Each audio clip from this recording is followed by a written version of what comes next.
दी छोड़ सतगुरु रामपाल जी परमेश्वर जी की जय हो।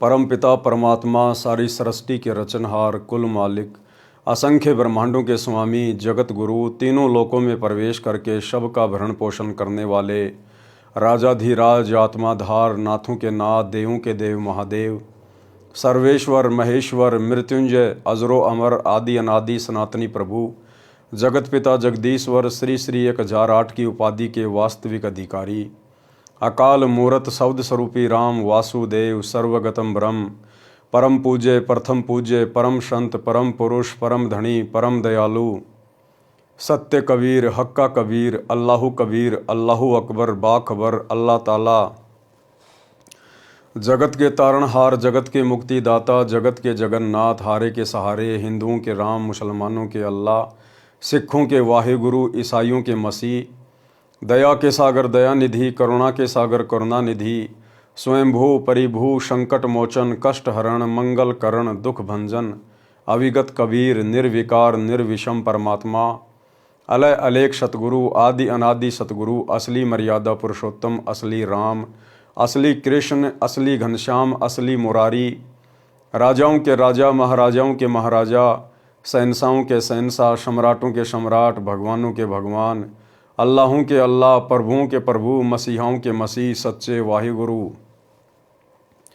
बाबाओं के बाबा पीरों के पीर सेठों के सेठ जगत सेठ सावड़सा सेठ सर्वगुण संपन्न अनंत कोटि कलाओं के स्वामी अनंत कोटि ब्रह्मांडों के नायक योगियों में महायोगी ध्यानियों में महाध्यानी सिद्धों में परम सिद्ध ज्ञानियों में तत्वज्ञानी ब्रह्म ज्ञानी महाज्ञानी परम ज्ञानी सर्वश्रेष्ठ ज्ञानी विज्ञानी युवा कबीर समर्थ कबीर असमवात अमित ओझा सच्चे रहनुमा करीम अल्लाह सुभान अल्लाह दुनिया के अंतिम पैगंबर 8 सितंबर 1951 से गांव धनाना जिला सोनीपत हरियाणा भारतवर्ष की पावन भूमि पे प्रकट रियल कल की भगवान श्री नारायण साकार हरि श्री बाबा साहिब शब्द स्वरूपी राम संत श्रोमणी नूर अनंता सतगुरु रामपाल जी परमेश्वर जी के चरण कमल में साध संगति से जुड़े हुए आप और हम सभी सत्सेवक भाई बहनों का अनंत कोटि दंडवत प्रणाम।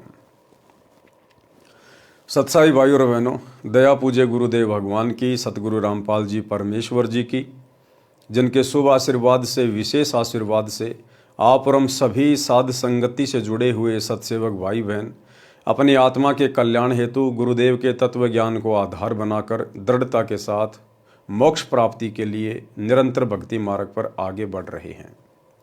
भाई और बहनों, पूज्य गुरुदेव जी की विशेष रजा विशेष मेहर जो उन्होंने समय से हमें साध संगति से जोड़ दिया। आज हम भाई बहन अपने गुरु में परमात्मा देख रहे हैं। आज हम अपने पूज्य गुरुदेव जी को ही अपना इष्ट मानकर अपना कबीर देव भगवान मानकर पूज रहे हैं, भक्ति कर रहे हैं। और जब तक इस फॉर्मूले को गुरु को ही परमात्मा मानने वाले फॉर्मूले को जब तक कोई भी स्त्री या पुरुष आत्मिक रूप से हृदय से अपने भक्ति जीवन में लागू नहीं करेगा, वो आत्मा उस समय तक मोक्ष की अधिकारी नहीं बन सकती है। तो आप और हमारे ऊपर ये विशेष रजा हुई है, विशेष मेहर हुई है। अन्यथा सतगुरु रामपाल जी परमेश्वर जी की 90% संगत जो सतलोक आश्रमों से जुड़ी हुई है, बेचारी तत्व ज्ञान के अभाव में अपने गुरु को परमात्मा ना मानकर और एक कागज के टुकड़े को दाढ़ी मूछ वाली कबीर जी की समझे जाने वाली मुर्दा फोटो को अपना कबीर भगवान मानकर अपने अपने घरों पर गले में लॉकेट में उस फोटो को लटकाए फिरती है और जून के महीने में कबीर प्रकट दिवस मनाकर उस फोटो को अपना परमात्मा मान बैठी है। तो भाई और बहनों, परमात्मा प्राप्ति के बाद भी आत्मा उसे पहचान नहीं पा रही है। इसी को कहते माड़े संस्कार, कमजोर संस्कार का प्राणी। और आप और हमारे ऊपर दया हुई, गुरुदेव भगवान ने हमें सद्बुद्धि बख्शी और अपनी पहचान करवाई है। तो भाई और बहनों, ये आप और हमारा एक विशेष परम सौभाग्य है और इसके लिए हम गुरुदेव भगवान का जितना धन्यवाद करें उतना ही कम है। तो भाई और बहनों, पूज्य गुरुदेव जी के कर कमल से लिखित पवित्र पुस्तक मुक्ति बोध के ऊपर वीडियो बनाने की श्रृंखला जारी है। इस श्रृंखला में आज हमारा ये 27वें नंबर का वीडियो है। प्रत्येक वीडियो में पूज्य गुरुदेव जी के आशीर्वाद से आप और हमें भक्ति मार्ग से संबंधित बहुत कुछ नया जानने और सीखने को मिलता है, जिससे कि हमारा विश्वास भक्ति मार्ग पर दृढ़ होता है। तो आज के वीडियो में काशी में जो भंडारा हुआ था, परमेश्वर ने अपनी 18 लाख आत्माओं को 3 दिन तक भोजन करवाया था, साथ में सूखा सामान भी दिया था, एक सोने की मोहर और एक दोहर प्रत्येक खाने के उपरांत उन आत्माओं को दी जा रही थी। उसी भंडारे में कबीर परमेश्वर जी अपना दूसरा रूप केशव रूप बनाकर सभी को भोजन भंडारा करवा रहे थे। और किस प्रकार से कबीर परमेश्वर सतगुरु रामपाल जी भगवान ने अपने ही दूसरे रूप केशव बंजारे को निमित्त बनाकर, आधार बनाकर केशव रूप में सवाल कर रहे हैं और कबीर रूप में जवाब दे रहे हैं। 24 घंटे ज्ञान गोष्ठी चलती है, आत्माओं को समझाया जाता है। तो केशव जी ने किस प्रकार से सवाल किए, क्या क्या बातचीत हुई, और आप और हम भगत भाई बहनों को बहुत गहरी गहरी शिक्षा मिलेगी, क्योंकि परमात्मा ने अपने कर कमल से लिखित इन पुस्तकों में ऐसी ऐसी बातें लिखकर छोड़ रखी हैं, जो बातें गुरुदेव ने आप और हमारी छोटी बुद्धि को देखते हुए सत्संगों में अभी तक सार्वजनिक नहीं की हैं। तो क्या कुछ केशव जी ने सवाल किए और परमात्मा जी ने क्या जवाब दिए। पवित्र पुस्तक मुक्तिबोध पेज नंबर 329, कबीर जी तथा केशव जी की ज्ञान चर्चा। पारक के अंक की वाणी नंबर 851 886 का सरलार्थ। केशव ने कबीर परमेश्वर से कहा कि हे कबीर, आप इस मलिन देश में किस लिए आए हो। केशव जी ने क्या कहा कबीर परमात्मा से कि आप इस मलिन देश में, इस गंदे देश में, इस नरक में, इस मृत लोक में जो सबसे गंदा है, सबसे घटिया है, आप यहां पर किस लिए आए, आप यहां पर क्यों आए। यानी सतलोक की तुलना में केशव जी ने इस पृथ्वी लोक को सबसे घटिया लोक बताया है। आप तो सतलोक के सुख सागर के मालिक हो, वहां तो सर्व सुख है, यहां कष्ट के अतिरिक्त कुछ नहीं है। इस पृथ्वी लोक पर, इसी किस ब्रह्मांड में कष्ट के अलावा, दुख के अलावा, परेशानियों के अलावा कुछ भी नहीं है। भाई और बहनों, जिन्हें हम यहाँ के सुख मानते हैं, दरअसल ये भी दुख हैं। लेकिन हम लोग आदी हो चुके हैं और हमारे पास में कोई ऑप्शन नहीं था इसके अलावा, इसलिए हमने इन्हीं सुखों को फाइनल सुख मान लिया। किसी का बेटा नौकरी लग गया, कोई स्वयं नौकरी लग गया, किसी के पास में ज़मीन अच्छी है, किसी के पास में सोना चांदी है, किसी के पास में संपत्ति है, तो वो सोचता है कि मैं धनी आदमी हूँ, मैं सुखी आदमी हूँ। बस इन्हीं बातों को कि मैं दूसरे लोगों से सुखी हूँ, दूसरे लोगों से ज़्यादा मेरे पास में धन है, मकान है, ज़मीन है, इसलिए मैं सबसे सुखी हूँ। परमात्मा कहते हैं झूठे सुखो सुख है ये मान रहा मनमोद, सकल चबीना काल का कुछ मुख में कुछ गोद। और गुरुदेव भगवान कहते हैं कि आपने केवल सुख का नाम सुना है। सुख की यहां पर छींट भी नहीं है, केवल नाम है सुख। जिस प्रकार मीठा मीठा कहने से मुंह मीठा नहीं होता, लेकिन कोई पागल, कोई अनजान मान ले कि मीठा मीठा कहने से मुझे आनंद आ रहा है, मेरा मुंह मीठा हो रहा है, तो वो केवल बातें बना रहा है। उसको अभी वास्तव में मिठाई के विषय में पता ही नहीं है, केवल शब्द सुना है। तो भाई और बहनों, सतलोक की तुलना में केवल यहाँ पर सुख एक शब्द है, लेकिन सुख का यहाँ पर आभास भी किसी को नहीं है। यहाँ के स्वर्ग, महास्वर्ग और जो नकली 4 लोक इस काल ने बना रखे हैं, परमात्मा कहते हैं यहाँ पर जाकर जो तुम अपने आप को सुखी मानते हो, जिनको तुम सुख कहते हो, केवल ये नाम है, वास्तव में सुख नहीं है। यहाँ कष्ट के अतिरिक्त कुछ नहीं है।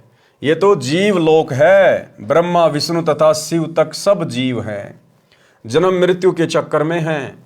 आपने वह सतलोक यानी अमान सुख चैन वाला यानी परम शांति वाला लोक क्यों छोड़ दिया। इस काल लोक के व्यक्ति झूठ कपट की बातें करते हैं, पाप तथा पुण्य के भोग में जन्म मृत्यु के चक्कर में पड़े हैं, महान कष्ट उठा रहे हैं। हे कबीर जी, आप कैसे रह रहे हो? छोड़ क्यों नहीं देते? जहाँ से आप आए हो वहाँ तो जगह जगह बाग हैं, गंगा जल जैसे जल के सरोवर हैं, स्थान स्थान पर फंवारे चल रहे हैं, सदा बसंत जैसा मौसम रहता है। इस लोक को देखकर मेरा चित्त भंग हो रहा है, यानी मेरा मन विचलित हो रहा है। केशव जी क्या कह रहे हैं कि हे परमेश्वर, इस गंदे लोक की व्यवस्था को देखकर, यहाँ के प्राणियों को देखकर, इनके शरीरों को देखकर मेरा चित्त भंग हो रहा है, मेरा मन विचलित हो रहा है। भाइयों और बहनों, केशव जी के द्वारा जिस प्रकार की बातें यहाँ के विषय में कही जा रही है, बताई जा रही है, आगे चलकर इसका एक निष्कर्ष निकलेगा, आगे चलकर हमें एक शिक्षा मिलेगी और हमारा विश्वास पूज्य गुरुदेव भगवान में और अधिक दृढ़ होगा। मैं आश्चर्य कर रहा हूं कि ये कैसे लोग हैं। वहां तो सब निवासी मानवों के सिर पर कलंगी शोभा करती है सतलोक में। वहां सुंदर देवांगनाएं यानी देवों की स्त्रियां हैं। यहां तो कोई भी व्यवस्था अच्छी नहीं है, न अच्छे घोड़े हैं, न सफेद हाथी हैं। धन्य है हे कबीर जी, आप पर मैं कुर्बान जाऊं। आपकी ऐसी सामान्य जिंदगी, आपकी ऐसी सामान्य जिंदगी, ये वही कबीर परमात्मा है भाई और बहनों, जो आज ऐसी सामान्य जिंदगी जी रहे हैं। आज परमात्मा जिस कदर अपने मिशन को गति देने के लिए हिसार की छोटी जेल में जाके चुपचाप बैठ गए हैं पिछले 10 वर्षों से, ये काल भी इस परमेश्वर की इस प्रकार की लीलाओं को समझ नहीं पाता और ये भी धोखे में रहता है कि ये वो संत नहीं हो सकता, ये कोई सतलोक से आया हुआ कोई विशेष परमात्मा का भेजा हुआ कोई दूत नहीं हो सकता, ये परमात्मा तो किसी हाल में हो ही नहीं सकता। अगर उसके साथ में इस प्रकार की बदतमीजी कर दी जाए तो भाई वो तो फोड़ के रख दे सब कुछ। लेकिन ये परमात्मा किस प्रकार से अपने आप को छुपा कर लीला कर रहे हैं, काल भी धोखा खा जाता है। आप पर मैं कुर्बान जाऊं आपकी ऐसी सामान्य जिंदगी देखकर। केशव ने कहा कि इस गंदे लोक को छोड़ दे। क्या कह रहे हैं केशव बार बार? कबीर जी, आप इस गंदे लोक को छोड़ दें। ये केशव की इस प्रकार की बातें इस पृथ्वी लोक के विषय में आप और हमें आगे गहरी शिक्षा देंगी। तो क्या कह रहे हैं केशव जी? केशव ने कहा कि इस गंदे लोक को छोड़ दे, चल अपने देश सतलोक में। ऊपर सतलोक में हीरों व लालों के पहाड़ हैं और यहां तो पत्थर के पहाड़ है, पत्थर के पहाड़। ये धरती तो मिट्टी की है, इसके ऊपर कदम रखते ही पाप लगता है। पृथ्वी ऊपर पग जो धारे, करोड़ जीव एक दिन में मारे। परमात्मा कहते हैं इस काल ने हमारे को इस कदर यहां पर उलझा रखा है। एक व्यक्ति जब अपने घर से बाहर कदम रखता है प्रतिदिन और जब शाम को वापस आता है तो कहते हैं रोजाना 1 करोड़ जीवों की हत्या करता है। 1 करोड़ जीवों की, मक्खी, मच्छर, कीट, पतंग, सूक्ष्म जीव, पैरों के नीचे 1 करोड़ जीव प्रतिदिन मारते हैं हम। 1 करोड़। यहां पर पांव भी ना रखना।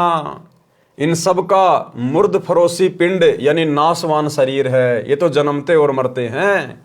सतलोक में अमर शरीर है। सतलोक में जीवात्माओं को जो शरीर प्राप्त है वो नूरी शरीर है, एक तत्व से बना हुआ है। वो मुर्द फरोसी शरीर नहीं है, वो मरता नहीं है, नष्ट नहीं होता है, अविनाशी शरीर है। सतलोक में अमर शरीर है। यहाँ के स्त्री पुरुष आपस में गांडी बडूका खेल ही यानी मिलन करते हैं। अब देखो भाई और बहनों, ये हैं वो बातें, विशेष बातें जो गुरुदेव ने कभी भी अपने सत्संगों में विशेष जोर देकर नहीं कही। यदि ये परमात्मा उस समय अपने सत्संगों में ये गहरी गहरी बातें कहने लग जाते तो शायद आज आप और हम भाई बहन भक्ति पर ही ना टिक पाते। लेकिन गुरुदेव को पता था कि एक समय आएगा। वर्तमान में तो मैं इनकी नींव भर रहा हूं, इनको भक्ति मार्ग की ABCD सुना रहा हूं। 2, 4, 5, 10 साल के बाद में जब इन आत्माओं की बुद्धि विकसित होगी, उसके बाद मेरे द्वारा लिखित इन पुस्तकों में जो संकेत हैं, ये आत्माएं उनको समझने लग जाएंगी, उनको पकड़ने लग जाएंगी। और ये दास पिछले काफ़ी समय से आप सभी भगत भाई बहनों को गुरुदेव भगवान की प्रेरणा से यही संदेशा दे रहा है कि भाई हमने परमेश्वर की अमर वाणियों को समझना चाहिए। गुरुदेव कहते हैं भक्ति मार्ग पर पति पत्नी मिलन, पति पत्नी व्यवहार, ये भोग विलास, विषय वासना, ये सबसे ज्यादा हानिकारक है। हमें परमात्मा अभी तक विशेष जोर देकर इनको त्यागने के लिए इसलिए नहीं कह रहे क्योंकि अभी हमारी बुद्धि इस ज्ञान को समझने में इतनी तैयार नहीं हुई है। लेकिन भाई और बहनों, अब तो वो समय आ गया है। अब हमने गुरुदेव के ज्ञान को भी समझना पड़ेगा और अपनी आत्मा के कल्याण के लिए विषय विकारों से दूर भी हटना पड़ेगा। तो दास काफी समय से गुरुदेव की प्रेरणा से आप लोगों को यही संदेशा देता आ रहा है कि भाई जब तक आप भोग विलास से दूर नहीं हटेंगे, जब तक आप पति पत्नी मिलन वाली इस गंदी क्रिया से दूर नहीं हटेंगे, तब तक आप सार नाम के योग्य नहीं बन सकते, आप सार नाम के अधिकारी नहीं बन सकते। अब आप भाई बहनों को समझ में आएगा कि वर्तमान में गुरुदेव भगवान ने जिन जिन आत्माओं को सार नाम दे रखा है, ये ओरिजिनल सार नाम नहीं है।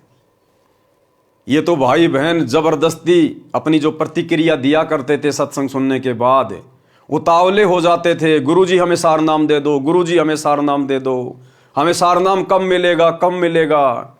तो परमात्मा ने देखा कि ज्ञान को तो ये समझ नहीं रहे और सार नाम लेने की जल्दबाजी कर रहे हैं, क्योंकि परमात्मा ने सार नाम की महत्वता को बार बार सत्संगों में बताया। तो परमेश्वर ने एक नकली बंदूक पकड़ा दी। मालिक को पता था कि अभी ये सार नाम के योग्य नहीं है, क्योंकि परमेश्वर की वाणी है भाई सार नाम हमें कब मिलेगा, जब हम भगत बनेंगे तब मिलेगा ना। खाली नाम लेने मात्र से कोई भगत नहीं बन जाता, कोई सार नाम के योग्य नहीं बन जाता है। सार नाम के लिए सबसे पहले तो हमने भगत बनना पड़ेगा, भगत। और गुरुदेव ने बताया तुम अच्छे सच्चे भगत कब बनोगे। वैसे तो हर कोई अपने आप को भगत ही कहता है, जिसने नाम दीक्षा ले ली। आप 2 मिनट बाद उससे बात करो, वो बोलेगा मैं तो भगत बन गया। लेकिन इस प्रकार से भगत नहीं बनता कोई। परमात्मा कहते हैं भग भोग्या भग उपजय, भग यानी योनि। परमात्मा कहते हैं भग भोग्या भग उपजय, भग से बचा न कोई, और जो कोई भग से बचे भगत कहावे सोई।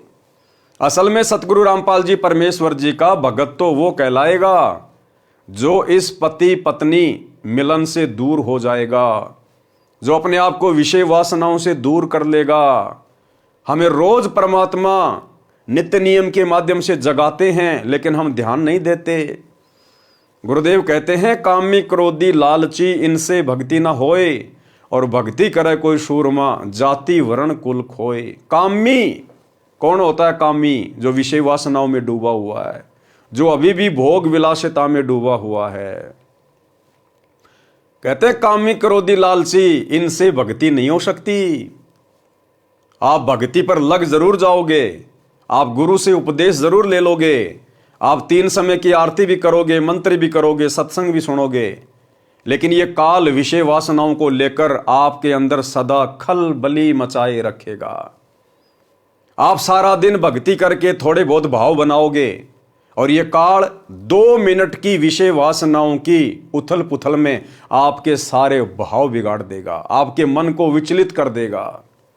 इसलिए गुरुदेव भगवान कहते हैं कि यदि एक सच्चा भगत बनना है तो सबसे पहले आपने इन विषय विकारों से अपने गुरुदेव से प्रार्थना करके भक्ति पर ज्यादा जोर देके दूर हटना पड़ेगा।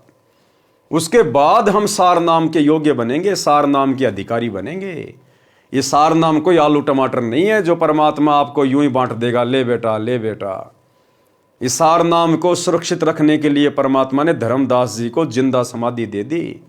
नानक जी से, अन्य महापुरुषों से परमात्मा ने सौगंध निकलवा दी थी, प्रतिज्ञा करवा ली थी कि आपने किसी को बताना भी नहीं है ये सार नाम क्या वस्तु है।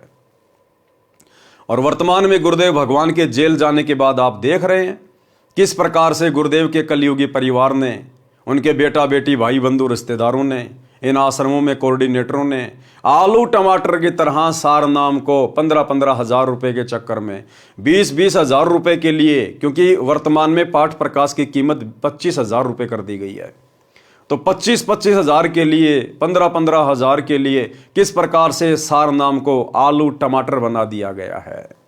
भले कोई मर्यादा में है या नहीं है, आपको सतनाम मिले हुए 5 साल हो गए, आप सतलोक आश्रमों में रेगुलर आ रहे हैं, आप नामदान सेंटरों पे जा रहे हैं, आप सतलोक आश्रम मैनेजमेंट हरियाणा के हर पीले पर्चे को मान रहे हैं, तो आप जी सार नाम के योग्य बन गए और आपको डेट दे दी जाएगी, फला फला डेट को सार नाम लेने के लिए धनाना आश्रम में आ जाइए। आप चाहे धनाना आश्रम में एंट्री करने से पहले सिगरेट का पूरा डब्बा पी के जाइए, फिर भी आपको सार नाम मिल जाएगा, क्योंकि वहां जो सार नाम देने वाला है वो आप जैसा 2 कोड़ी का जीव है। उसको क्या पता आप मर्यादा तोड़ के आए हैं या मर्यादा में हो। तो भाई और बहनों, ये काल प्रेरणा से धर्म को धंधा बनाकर केवल एक पाखंड चल रहा है।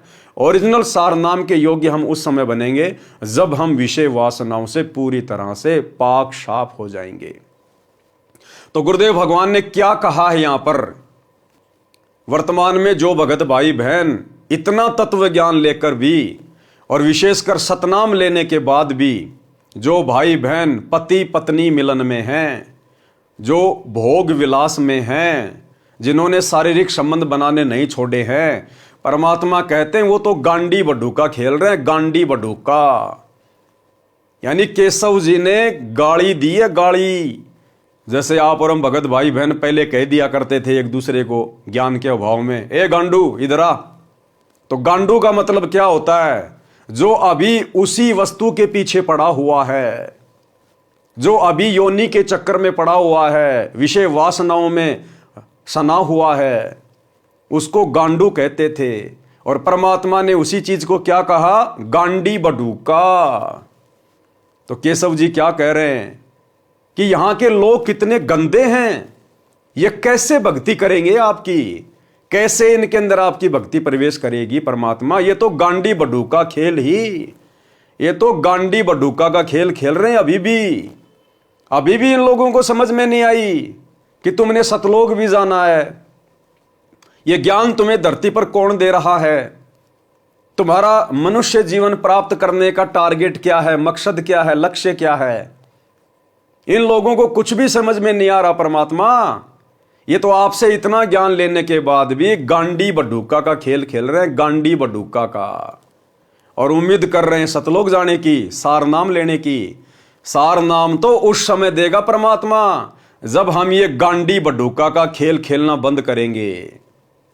तो क्या कह रहे हैं परमात्मा, यहां के स्त्री पुरुष आपस में, स्त्री और पुरुष आपस में गांडी बडूका खेल ही यानी मिलन करते हैं, मिलन।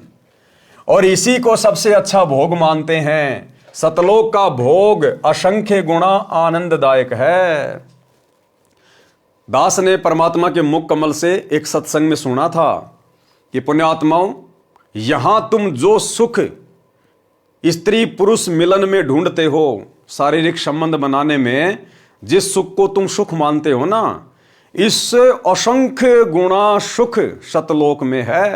असंख्य गुणा सुख यानी वहां पर हम इस प्रकार से गांडी बडूका का खेल नहीं खेलते। सतलोक में स्त्री पुरुष वहां पर शारीरिक मिलन नहीं करते, लेकिन वहां पर आपस में जो प्यार प्रेम है पति और पत्नी का, दृष्टि मात्र से यहां जो हम आनंद महसूस करते हैं झूठा एक बार के शारीरिक मिलन में, परमात्मा कहते हैं वहां पर ऐसा आनंद, ऐसा सुख यहां के गांडी बडूका वाले खेल से करोड़ों गुना अधिक है, करोड़ों गुना अधिक है।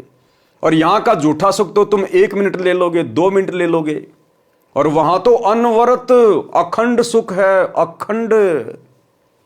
लेकिन भाई और बहनों, वहां का वो अखंड सुख मिलेगा कैसे, जब तक हम यहां के गांडी बडूका वाले खेल से दूर नहीं हटेंगे, इस गंदी विषय वासना वाली इस क्रिया से दूर नहीं हटेंगे। और अब ठीक का समय आ गया है, इसलिए परमात्मा बार बार कबीर सागर के सरलार्थ में और मुक्ति बोध पुस्तक में इस क्रिया से दूर हटने के लिए आप और हमें प्रेरित कर रहे हैं।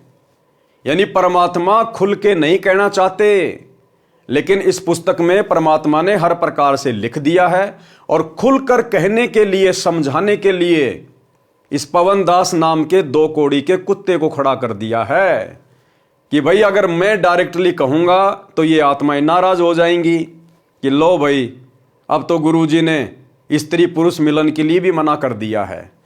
क्या बच्चों की शादियां नहीं करें? क्या बच्चों की रमेणियां नहीं करें? अरे उन बच्चों की रमेणी करो, उन बच्चों की शादी करो जिनको यहीं पर आजीवन जन्म जन्म ये गांडी बड्ढूका का खेल खेलना है। आप सोच भी कैसे सकते हैं अगर आपको ये ज्ञान समझ में आ गया तो? क्या आप अपने बच्चों को गांडी बड्ढूका वाले खेल में डालना चाहते हैं क्या? यहीं पे गधे कुत्ते बनता हुआ देखना चाहते हैं क्या? जब गुरुदेव ने कह दिया कि कोटि जन्म तू राजा की न्या मिटी न मन की आशा और भिक्षुक होकर दर दर घूम लिया मिला न निर्गुण राशा, कि करोड़ों जन्म तू राजा के प्राप्त कर चुका है। अब राजा को तो हम यहां बहुत ज्यादा सुखी मानते हैं ना, हर प्रकार से वैभवशाली मानते हैं कि राजा से बढ़कर सुख तो किसी को हो ही नहीं सकते। तो करोड़ों बार आप और हम सभी आत्माएं, चाहे कोई 84 में है, चाहे कोई स्त्री पुरुष है, करोड़ों बार हम राजा और रानियां बन चुके हैं और वो सुख जिनको हम सुख मानते हैं वो भोग चुके हैं। क्या आज हमें याद है वो सुख? नहीं याद है ना? तो फिर ये गांडी बड्ढूका वाला खेल खेलते खेलते तुम कितने दिन सुख भोग लोगे? क्या याद रख लोगे तुम उसको? और ये सुख हमें दे क्या देगा फिर अंत में, सिवाय गधा कुत्ता बनाने के छोड़ने के अलावा? दूसरी बात परमात्मा ने हमें और समझाई कि कोटि शीश तूने दे दिए यमराजा की फेंट, कि भाई आप लोगों ने अपने करोड़ों सिर इस काल को दे दिए। ये तुम्हें झटके से मारता है, ये तुम्हें मुर्गा बना देगा, बकरा बना देगा, भैंस बना देगा, खरगोश बना देगा और फिर तुम्हें कसाई से कटवाएगा तुम्हारे सिर। ये इस प्रकार से तुम्हारे शीश लेता है झटके से, दर्दनाक तरीके से, तड़पा तड़पा कर, और तुमने करोड़ों सिर दे दिए इसको, करोड़ों सिर। और कहते एक शीश दे के देख ले सतगुरु अपने की भेंट। गुरुदेव कह रहे हैं काल को तो तूने करोड़ों शीश दे दिए और इसने तेरी दुर्गति की है, लेकिन एक शीश तू मुझे देखकर देख। और परमात्मा कहते हैं तुम्हारा सिर मैं इसकी तरह से नहीं लूंगा, मैं तुम्हारा सिर कटवाना नहीं चाहता। सिर देने का मतलब है अपने गुरुदेव के चरणों में अपना सब कुछ समर्पित कर देना, अपना तन मन धन अपने गुरुदेव को समर्पित कर देना। गुरुदेव ने हमें जो शिक्षा दी है, जो मर्यादा दी है, जो आज्ञा दी है, उसके अनुसार अपने मन को चलाना, यह है अपने गुरु को शीश देना। यानी जैसा गुरु कहे वैसा हम करें, यह होता गुरु को शीश देना। तो गुरुदेव कहते हैं तूने करोड़ों सिर दे दिए इस काल को, मिला तुझे कुछ नहीं, और अब भी तू काल को ही सिर देने जा रहा था। ये तो मैंने तेरे को पकड़ लिया और तू आधे से ज्यादा जीवन तो जी चुका है। तेरी 15, 20, 25, 30 साल की उम्र बाकी है। अब ये 15, 25, 30 साल का जीवन तो मेरे चरणों में समर्पित कर दे। ये गांडी बड्ढूका वाला खेल खेलना छोड़ दे। मैं तुझे सदा सदा के लिए फिर वो अमर सुख दूंगा। केवल नाम नाम है, वास्तविक वस्तु यहां नहीं है जो तुम्हें सुख दे सके।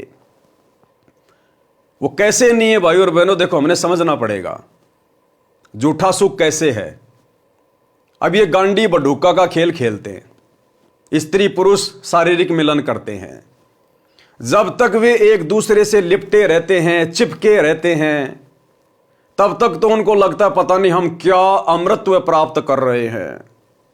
और जैसे ही वो शारीरिक संबंध बनाने से निफराम होते हैं, उनकी आपस में इच्छा भी नहीं करती छूने की, एक दूसरे को हाथ लगाने की। जैसे ही हमारे शरीर से रज और बीरज का स्राव होता है, उसके बाद में स्त्री और पुरुष की आपस में एक दूसरे को छूने की इच्छा भी नहीं बनती है। अब पहले तो हमें वो सुख दे रहा था, और जैसे ही हम शारीरिक क्रिया से संपन्न हुए, उसके बाद में एकदम से हम एक दूसरे को देखना भी नहीं पसंद करते, छूना भी हम नहीं पसंद करते। बस इतना ही सुख था वो। तो परमात्मा कहते हैं झूठे सुख को सुख है ये मान रहा मनमोद, और शकल चबी ना काल का कुछ मुख में कुछ गोद। और उस शारीरिक मिलन ने हमें दिया क्या? झूठा सुख दे दिया, और बदले में हम कितने दोषी बन गए परमात्मा के। गुरुदेव ने ज्ञान गंगा पुस्तक में लिखा है कि अनावश्यक रूप से भोग विलास करना एक बच्चे की हत्या करने के बराबर है, एक बच्चे की हत्या करने के बराबर। कितने असंख्य जीवाणु मरते हैं जब हम एक बार शारीरिक संबंध बनाते हैं, और उसके बाद हमारा बल, हमारा तेज, हमारा नूर कितना घट जाता है, कितना कम हो जाता है। शारीरिक संबंध बनाने से हमारी उम्र भी घटती है, हमारी आयु घटती है, और शरीर छोड़ने के बाद हम ब्रह्मा जी के इतने ऋणी हो जाते हैं, उसका हम फिर कर्जा नहीं उतार पाते।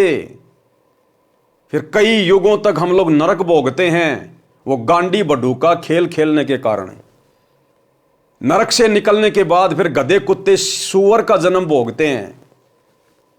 फिर वो परमात्मा कुत्ता बनाएगा, कुत्ता, कि तेरे को मनुष्य जन्म दिया था ना भक्ति करने के लिए, लेकिन तू तो ये गांडी बडूका का खेल ही खेलने में व्यस्त रहा। ले भाई, अब कुत्ता बने, अब तेरे को भक्ति नहीं करनी है। अब कुत्ते के जीवन में तेरे को भक्ति नहीं करनी, तेरे को सत्संग नहीं सुनने, तेरे को मंत्र जाप नहीं करने, तेरे को कुछ नहीं करना, बस गांडी बडूका का खेल खेल और कुछ नहीं करना अब तेरे को। तो वो 2 मिनट का सुख और दुख पहाड़ के जैसा। गुरुदेव कहते हैं रिंचक सा सुख और दुख सुमेर समाना, कि वो 2 मिनट का सेज का सुख और तूने पहाड़ जैसी आफत मोल ले ली, पहाड़ जैसी आफत। तो भाई और बहनों, कहने का मतलब है परमात्मा हमें यह समझाना चाहते हैं कि पुण्यात्माओं, तुम्हारे को ये गंदी क्रियाएं करते करते असंख्य युग बीत गए, असंख्य करोड़ पद्म युग। जब से हम सतलोक से अपने पिता से बिछुड़ कर आए हैं, और हम जिस भी लोक में गए हैं, काल ने हमें इन्हीं क्रियाओं से बांध के रखा है। क्योंकि काल को पता है कि जिस कुक्रम के चलते मुझे सतलोक से निकाला गया, अरे दुर्गा के साथ में जबरन बलात्कार करने का तो प्रयास किया था सतलोक में, तो काल को पता है कि परमात्मा इस गांडी बडूका वाली क्रिया से बहुत नाराज होते हैं। तो काल तो हमें सबसे ज्यादा वही कर्म करवाएगा ना जबरदस्ती, जिससे कि हम परमात्मा के दोषी बने और काल के ऋणी बने, कर्जदार बने। तो आज गुरुदेव भगवान हमें हर प्रकार से समझा रहे हैं कि भैया, अगर तुम मेरी शिक्षाओं में चलोगे, मेरी आज्ञा में चलोगे, विषय वासनाओं से दूर हट के भक्ति करोगे, तो ये भक्ति भी तुम्हारे अंदर धीरे धीरे प्रवेश होगी। अन्यथा तुमने तो उस मटके में छेद कर लिया। जैसे किसी मटके में नीचे छेद हो रखा है और ऊपर से हम पानी डाल रहे हैं कि मैं अपने परिवार के लिए और मेरे लिए इस मटके में पानी भर रहा हूं, गर्मी में पानी पीऊंगा, ठंडा पानी रहेगा, और नीचे उसमें छेद भी कर रखा है। वो पानी ज्यादा देर नहीं रुकेगा, 10-15 मिनट में खाली हो जाएगा, चाहे कितना ही भरते रहो। तो इसी प्रकार हम भक्ति भी कर रहे हैं कि मैं सतलोक जाऊंगा, वहां के सारे सुख प्राप्त करूंगा, और यहां भी मैं सुखी रहूंगा। और फिर आप जी ये गांडी बडूका वाली ये क्रिया भी कर रहे हैं। एक तरफ तो आप ओम नाम का जाप करके ब्रह्मा और शांवत्री जी का ऋण उतार रहे हैं, और दूसरी तरफ आप ये गांडी बडूका वाला खेल खेलते हुए उसी ब्रह्मा शांवत्री का ऋण भी चढ़ा रहे हैं। तो भैया, जो आदमी साथ में कर्जा ले रहा है और नौकरी कर करके कर्जा उतार भी रहा है, उस आदमी का कभी जिंदगी में कर्जा नहीं उतरेगा। अगर कर्जा उतारना है तो सबसे पहले आपने उधार लेना बंद करना पड़ेगा, और धीरे धीरे कमाई करके अगले को देना पड़ेगा, तब जाके आप कर्ज मुक्त होगे।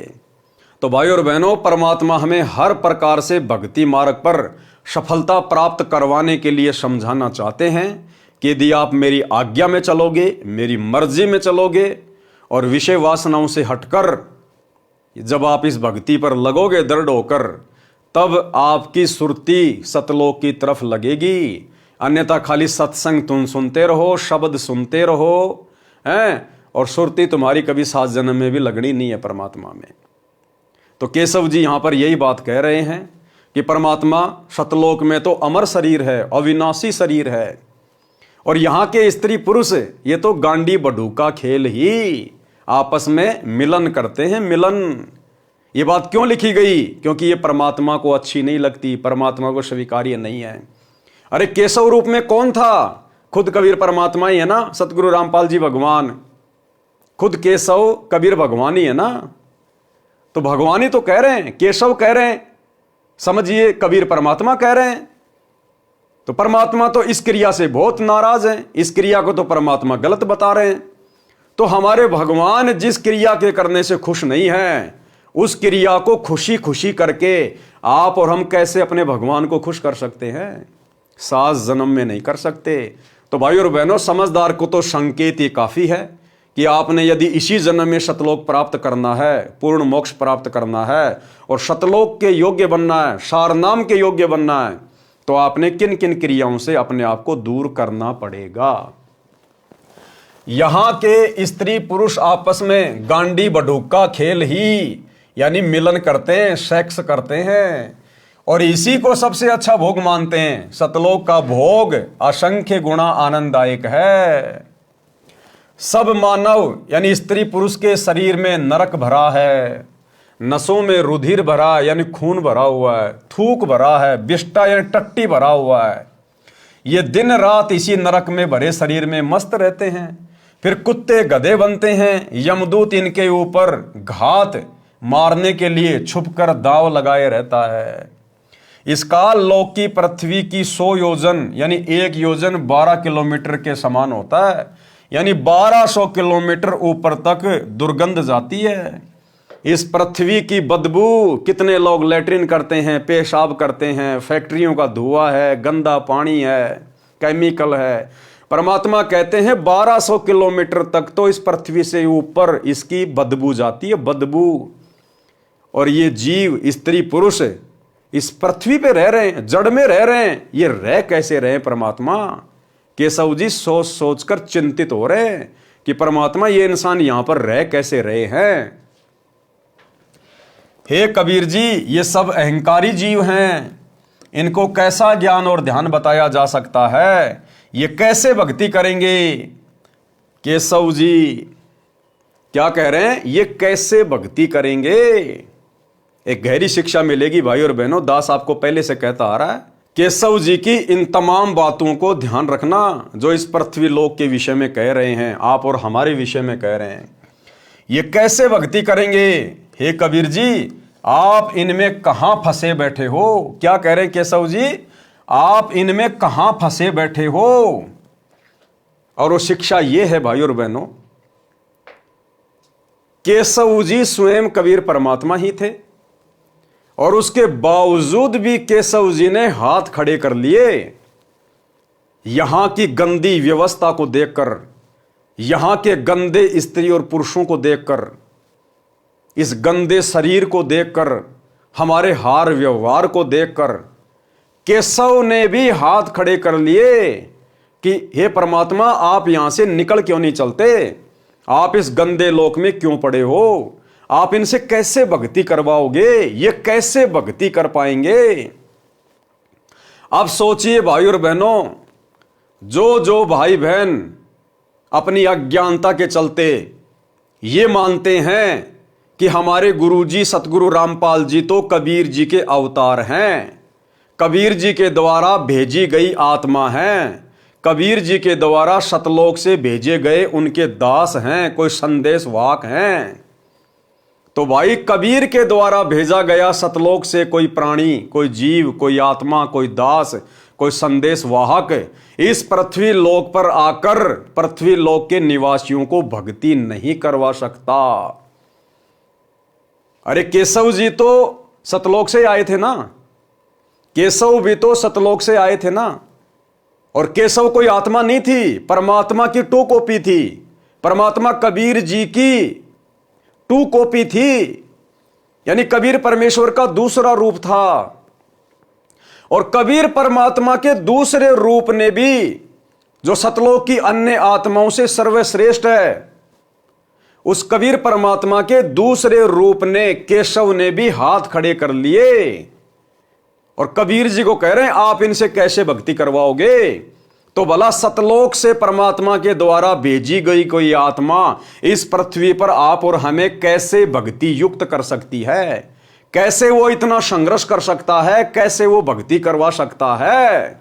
इसलिए भाई और बहनों, कबीर परमात्मा खुद ही अवतार धारण करके आते हैं। ये स्वयं ही पृथ्वी पर अवतरित होते हैं सतलोक से, एक मनुष्य के बच्चे के रूप में लीला करते हुए बड़े होते हैं, अपने आप को छुपाते हैं। सतलोक से भेजी गई कोई आत्मा इसी किस ब्रह्मांड से, काल के जाल से जीव आत्माओं को मुक्त करवाकर नहीं लेकर जा सकती। कोई भी आत्मा इतना संघर्ष कर ही नहीं सकती। निस्वार्थ भाव से परमार्थ के लिए यदि कोई संघर्ष कर सकता है तो केवल वो कबीर भगवान है, दूसरा कोई नहीं कर सकता। तो जिस प्रकार से केशव जी ने हाथ खड़े कर दिए और कबीर परमात्मा को भी कह रहे हैं कि आप भी निकलो यहां से, ये तो बहुत गंदा लोक है, आप यहां पर रह कैसे रहे हो। तो सोचिए, यदि कबीर भगवान ने संत रामपाल जी को अपनी आत्मा के रूप में धरती पे भेजा है तो भाई फिर किसी का मोक्ष संभव नहीं है। आत्मा से आत्मा का मोक्ष संभव नहीं हो सकता।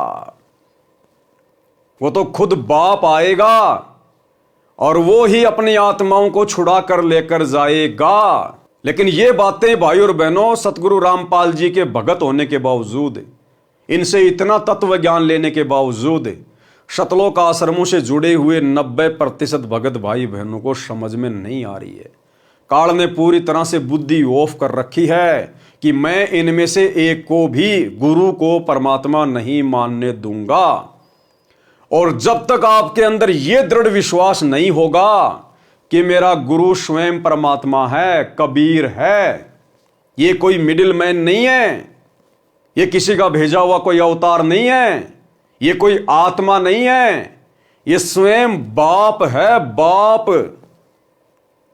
और इनको अपना बाप मानकर जब हम सारी आध्यात्मिक क्रिया करेंगे तब कहीं जाकर इनके आशीर्वाद से हम इस काल जाल से मुक्त हो पाएंगे।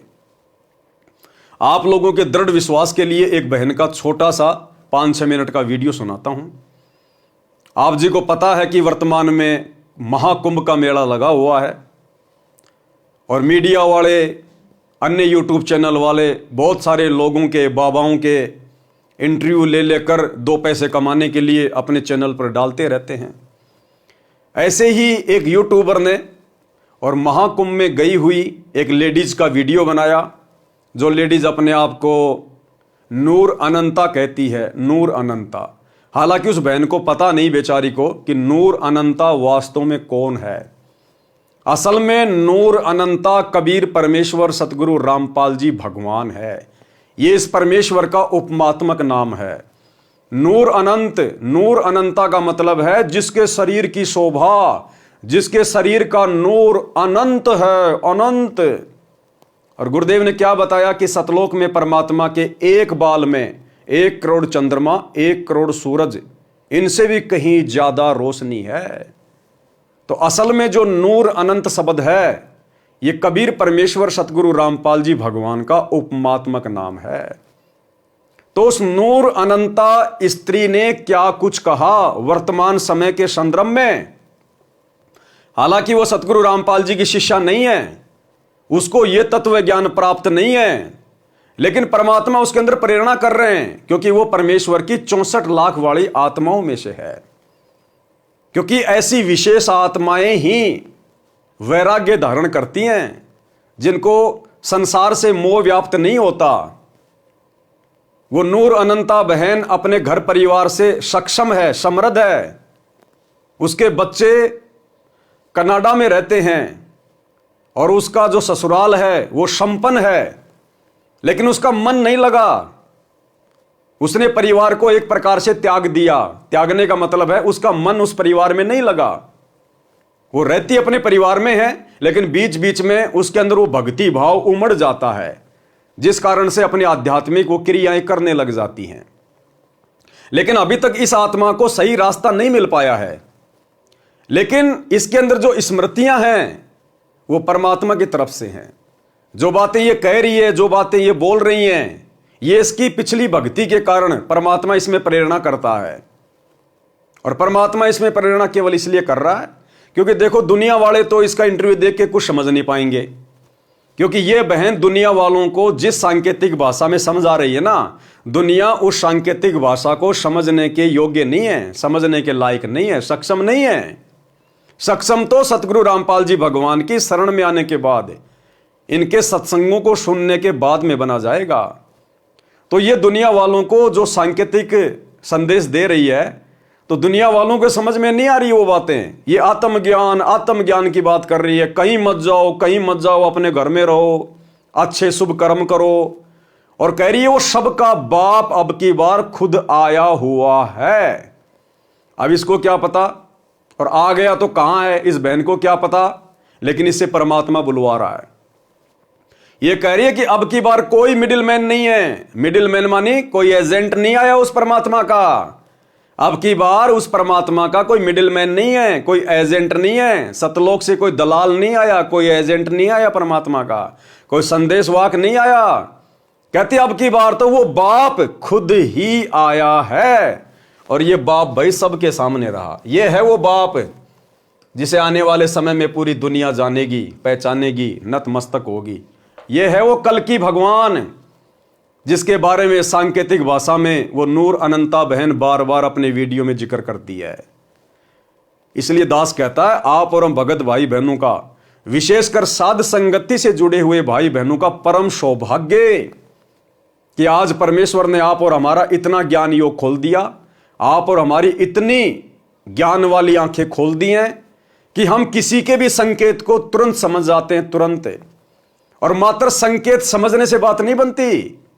इस प्रकार के वीडियो देखकर संकेत तो शतलोक आश्रमों से जुड़े हुए भाई बहन भी समझ रहे हैं, लेकिन जब तक आप अपने गुरु को परमात्मा नहीं मानोगे, बापों का बाप नहीं मानोगे, तब तक आप इन वीडियो को सुनकर देख भी कुछ प्राप्त नहीं कर सकते। तो आप और हम गुरुदेव के आशीर्वाद से संकेतों को भी समझ रहे हैं, और हम असल में गुरु को परमात्मा मानकर आध्यात्मिक क्रियाएं भी कर रहे हैं। और जब तक हम इस प्रकार से भक्ति मार्ग पर नहीं चलेंगे, हम कुछ भी हासिल नहीं कर सकते हैं। तो क्या कुछ कह रही है ये नूर अनंता बहन परमात्मा के आशीर्वाद से। दास बीच बीच में विश्लेषण करता रहेगा, ध्यान से सुनिए। नमस्कार, आप देख रहे हैं पीजी न्यूज। मैं प्रवीण आप सभी का बहुत बहुत स्वागत करता हूं। मित्रों, अभी हम लोग काशी में हैं और आपको बता दें कि हमारे साथ आप जिन्हें देख रहे हैं, हो सकता है कि मुझे लग रहा है कि आप सभी अब पहचान गए होंगे कि नूर अनंत माता जी हैं। और आपको बता दें कि माता जी महाकुंभ को लेकर कई ऐसी भविष्यवाणियाँ की थी, जो कि वीडियो जो है वो इंटरनेट पे पड़ी और इंटरनेट पर लोगों ने खूब प्यार दिया, आशीर्वाद दिया। और आपको बता दें कि माँ ने जो भी बातें बताई थी कुंभ में खड़ी होके गंगा जी के किनारे, वो सारी बातें जो है आज सत्य हो गई। माता जी ने कहा था कि अब की बार महाकुंभ में कुछ अलग होने वाला है। कुछ अलग का संकेत जो था वो वही था कि कुछ इस प्रकार की बातें होंगी जिनकी चर्चा पूरी दुनिया में होगी, और सही बात वही हुआ। माता जी का और साफ तौर से एक कहना था कि इसमें वही लोग बचेंगे जो पुण्य का काम कर रहा है और जो अच्छा कर्म कर रहा है, वही लोग बचेंगे, नहीं तो कुछ न कुछ तो ज़रूर होगा। और ऐसे में अगर बात करें तो महाकुंभ में 2 बार आगजनी की घटनाएं हुई, और अगर बात करें तो भगदड़ हुई, और भगदड़ में हम बात करें कई लोग जो है अपने को खो दिया। अब वो इस दुनिया में नहीं है। सरकार के जो आंकड़े हैं वो 30 का आंकड़ा है, लेकिन अगर हम दैनिक भास्कर की रिपोर्ट की बात करें तो दैनिक भास्कर जो है वो 1500 का रिपोर्ट बता रही है। अब आखिरकार क्या कुछ सच्चाई है इस पे तो हम नहीं बात कर सकते हैं, लेकिन फिलहाल हम अगर बात करें तो आगे को लेकर क्या कुछ चल रहा है माता जी के मन में, ये तमाम सवाल हमारे मन में हैं और वो हम माता जी से बातचीत कर सकते हैं। माता जी, एक बार फिर से आपका पीजी न्यूज़ चैनल में बहुत बहुत स्वागत है। हर हर महादेव, घर घर महादेव। अभी माता जी आप काशी में हैं और जो कुछ हुआ महाकुंभ में सब आपने टीवी के माध्यम से, और हमें लगता है कि आपने सब कुछ देखा। अभी क्या महसूस कर रहे हैं? आप काशी में हैं और इस समय क्या कुछ महसूस कर रही हैं? देखिए, ये तो अभी आप लोगों को पता चल गया होगा कि जो भी बता रहे थे वो सब चीज़ें वैसे ही सामने आ रही है। क्या होता है कि है तो बहुत कुछ, लेकिन बहुत चीज़ें ऐसी गुप्त होती है जो हम लोग खुलकर नहीं रख सकते हैं। बहुत सारी ऐसी क्रियाएं होती है जो उस तरह से मतलब प्रेजेंट नहीं की जा सकती जी। अब देखिए, ये जो कुंभ है, देख रहे होंगे कि मतलब ये वैसे भी इतिहास में इतनी गैदरिंग जो है अब सबको पता चल गया कि पहली और ये है आखिरी। हाँ। सिर्फ गैदरिंग पहली नहीं है हाँ। कि आगे जाके ये है भी आखिरी, ये आखिरी अच्छा, बात। इसके बाद अगर हम बात करें माता जी, तो इतना ये नूर अनंता बहन कह रही है कि जिस प्रकार से आपने कुंभ में जो भीड़ देखी है, जो गैदरिंग देखी है, ये आखिरी गैदरिंग है, ये आखिरी भीड़ है। इसके बाद दुनिया में कभी भी इस प्रकार की भीड़ आपको देखने को नहीं मिलेगी। बिल्कुल सत्य बात है भाई और बहनों। देखो, आने वाले समय में आप और हम भगत भाई बहनों को तो पता ही है कि पूरी दुनिया में यदि भक्ति चलेगी तो सतगुरु रामपाल जी की चलेगी। इस पूरी पृथ्वी पर केवल एक ही ज्ञान रह जाएगा, सतगुरु रामपाल जी का तत्व ज्ञान। सतगुरु रामपाल जी परमेश्वर जी के सानिध्य में, उनकी देख रेख में पूरे विश्व की जो सरकारें हैं वो संचालित होंगी। यानी जो रिमोट कंट्रोल होगा पूरी दुनिया का, वो गुरुदेव भगवान के हाथ में होगा। और आने वाले समय में जब पूरा विश्व इनकी भक्ति करेगा, सब इनकी शरण में होंगे। कटनी और छटनी के बाद 2028 युग परिवर्तन के बाद जितनी अच्छी आत्माएं पृथ्वी पर बचेंगी, वे सभी आत्माएं केवल भक्ति करेंगी, जो कई करोड़ों की संख्या में होंगी। लेकिन उस समय भी गैदरिंग नहीं होगी कभी भी। अब बहुत सारे भगत भाई बहन जो सतलोक आश्रमों से जुड़े हुए हैं, उनके मन में तो यही खरपतवार चलती रहती है। वो तो यही सोच रहे हैं कि आने वाले समय में धनाना आश्रम में धनाना आश्रम को और बड़ा कर दिया जाएगा और पूरी दुनिया के लोग धनाना आश्रम में सत्संग सुनने आएंगे, करोड़ों लोग एक जगह बैठ के सत्संग सुनेंगे। नहीं, ये जो भविष्यवाणी ये बहन कर रही है ना, ये परमात्मा की विशेष प्रेरणा से कर रही है। ये लास्ट भीड़ थी कुंभ के मेले में। आने वाले समय में कोई कुंभ वाम्ब नहीं होना। अब ओलिया जितना होना था उतना। अब तो लोगों का घरों से बाहर निकलना मुश्किल हो जाएगा और आगे भी कभी भीड़ नहीं होगी। सतगुरु रामपाल जी परमेश्वर जी की भक्ति जब पूरे विश्व में शुरू हो जाएगी तो उस समय भी कभी आपको इतने लोगों की भीड़ देखने को नहीं मिलेगी। परमात्मा भीड़ इकट्ठा नहीं करेगा। ये कलयुग की बिचली पीढ़ी का समय है। परमात्मा ने घर घर में टीवी लगवा दिए, घर घर में। हर एक के हाथ में परमात्मा ने मोबाइल दे दिए, हर एक के हाथ में। परमात्मा भीड़ इकट्ठा करके सत्संग नहीं करेगा। अपने अपने घरों पे बैठो, ज्ञान दे दिया गया है।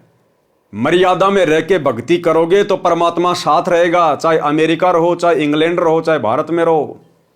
बकवाद करोगे तो झटका लगेगा। चाहे कहीं भी छुप के बकवाद कर लेना, इस परमात्मा की नजरों से नहीं बच पाओगे। तो आने वाले समय में सत्संग सुनने के लिए परमात्मा भक्तों की भीड़ जमा नहीं करेगा। परमात्मा ने घर घर टीवी दे दिए, घर घर मोबाइल दे दिए। आपस में भाई बहन ज्ञान चर्चा करो, क्योंकि गांव के गांव भगत होंगे, नगर के नगर भगत होंगे। और जब हर जगह भगत होंगे तो भगतों को आपस में इकट्ठा होने की जरूरत कहां है। वर्तमान में भगतों की संख्या कम है और गुरुदेव ने ज्ञान की शुरुआत की है, इसलिए भगतों को परमात्मा एक जगह इकट्ठा किया करते थे आश्रम में, उनको ज्ञान समझाने के लिए, भक्ति पर दृढ़ करने के लिए। जब आने वाले समय में घर घर में परमात्मा का ज्ञान होगा, गांव गांव में परमात्मा के भगत होंगे, तो फिर उन भगतों को आपस में मिलने के लिए किसी एक आश्रम में इकट्ठा होने की जरूरत नहीं पड़ेगी। सत्संग सुनने के लिए भक्तों को आश्रम में इकट्ठा होने की जरूरत नहीं पड़ेगी। जैसे वर्तमान में आप देख रहे हैं, हिसार जेल से परमात्मा अपने विशेष संदेश भेज रहे हैं। क्या परमात्मा भक्तों को इकट्ठा कर रहे हैं? नहीं, ये सोशल मीडिया दे दी परमात्मा ने। यूट्यूब पर डालो और लाखों भगत अपना सुनो। और गुरुदेव ने भी एक सत्संग में स्पष्ट कर दिया कि परमात्मा ने घर घर में आश्रम बना दिए, घर घर में आश्रम। और गुरुदेव कह रहे हैं कि 4-5 लाख लोगों को हम किसी आश्रम में इकट्ठा करके भी सत्संग नहीं सुना सकते। और अब यूट्यूब पर, सोशल मीडिया पर 5-5 लाख बच्चे एक ही दिन में सत्संग सुन रहे हैं। बच्चों, वो ठीक का दिन आ गए। चारों तरफ डंका बोल गया दाता का। एक समय में 4-5 लाख बच्चे सत्संग सुन रहे। इतना बड़ा हम आश्रम बना कभी नहीं सुना सकते थे। ये बंदी छोड़ सारा संसार आश्रम बन गया मेरे बंदी छोड़ का, वो घर घर आश्रम बन गया। और अपने बच्चों के ऊपर किसी कृपा कर दी मेरे दाता ने। बच्चों फिर क्या बताते हैं, तो परमात्मा ने सोशल मीडिया को प्रथम महत्व दे दिया। क्या वो भगवान 5 लाख लोगों को भी किसी आश्रम में बैठा कर सत्संग नहीं सुना सकता? ये धनाना आश्रम वाले, गुरुदेव के परिवार वाले ये दावा करते हैं कि सतलोक आश्रम धनाना में एक बार में 10 लाख लोग बैठकर सत्संग सुन सकते हैं। अरे लेकिन गुरुदेव भगवान ने तो रिजेक्ट कर दिया उस धनाना को। गुरुदेव तो कह रहे हैं हम 5 लाख लोगों को भी एक ही समय में बैठाकर सत्संग नहीं सुना सकते। इसका मतलब क्या है? आने वाले समय में परमात्मा आश्रमों में भक्तों को इकट्ठा नहीं करेगा, भीड़ इकट्ठी नहीं करेगा। परमात्मा एक जगह रहेंगे और ये दुनिया भर के टीवी चैनल ये परमात्मा की तरफ 24 घंटे अपने कैमरे करके खड़े रहा करेंगे। 24 घंटे। जैसे आज कहीं कोई प्रधानमंत्री की रैली हो तो किस प्रकार से न्यूज चैनल वालों की गाड़ियां आ जाती हैं, कैमरे ले लेके लाइव चलाने के लिए खड़े हो जाते हैं।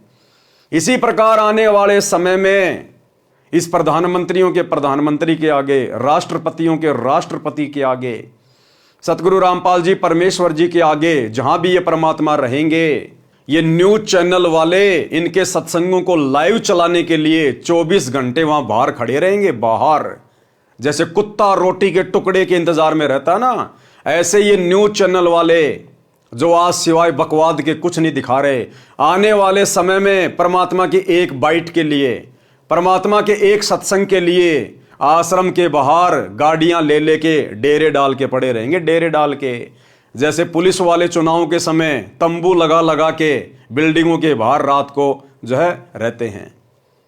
तो परमात्मा ने भीड़ इकट्ठा करने की जरूरत नहीं है। तो आने वाले समय में भक्तों की गैदरिंग नहीं होगी।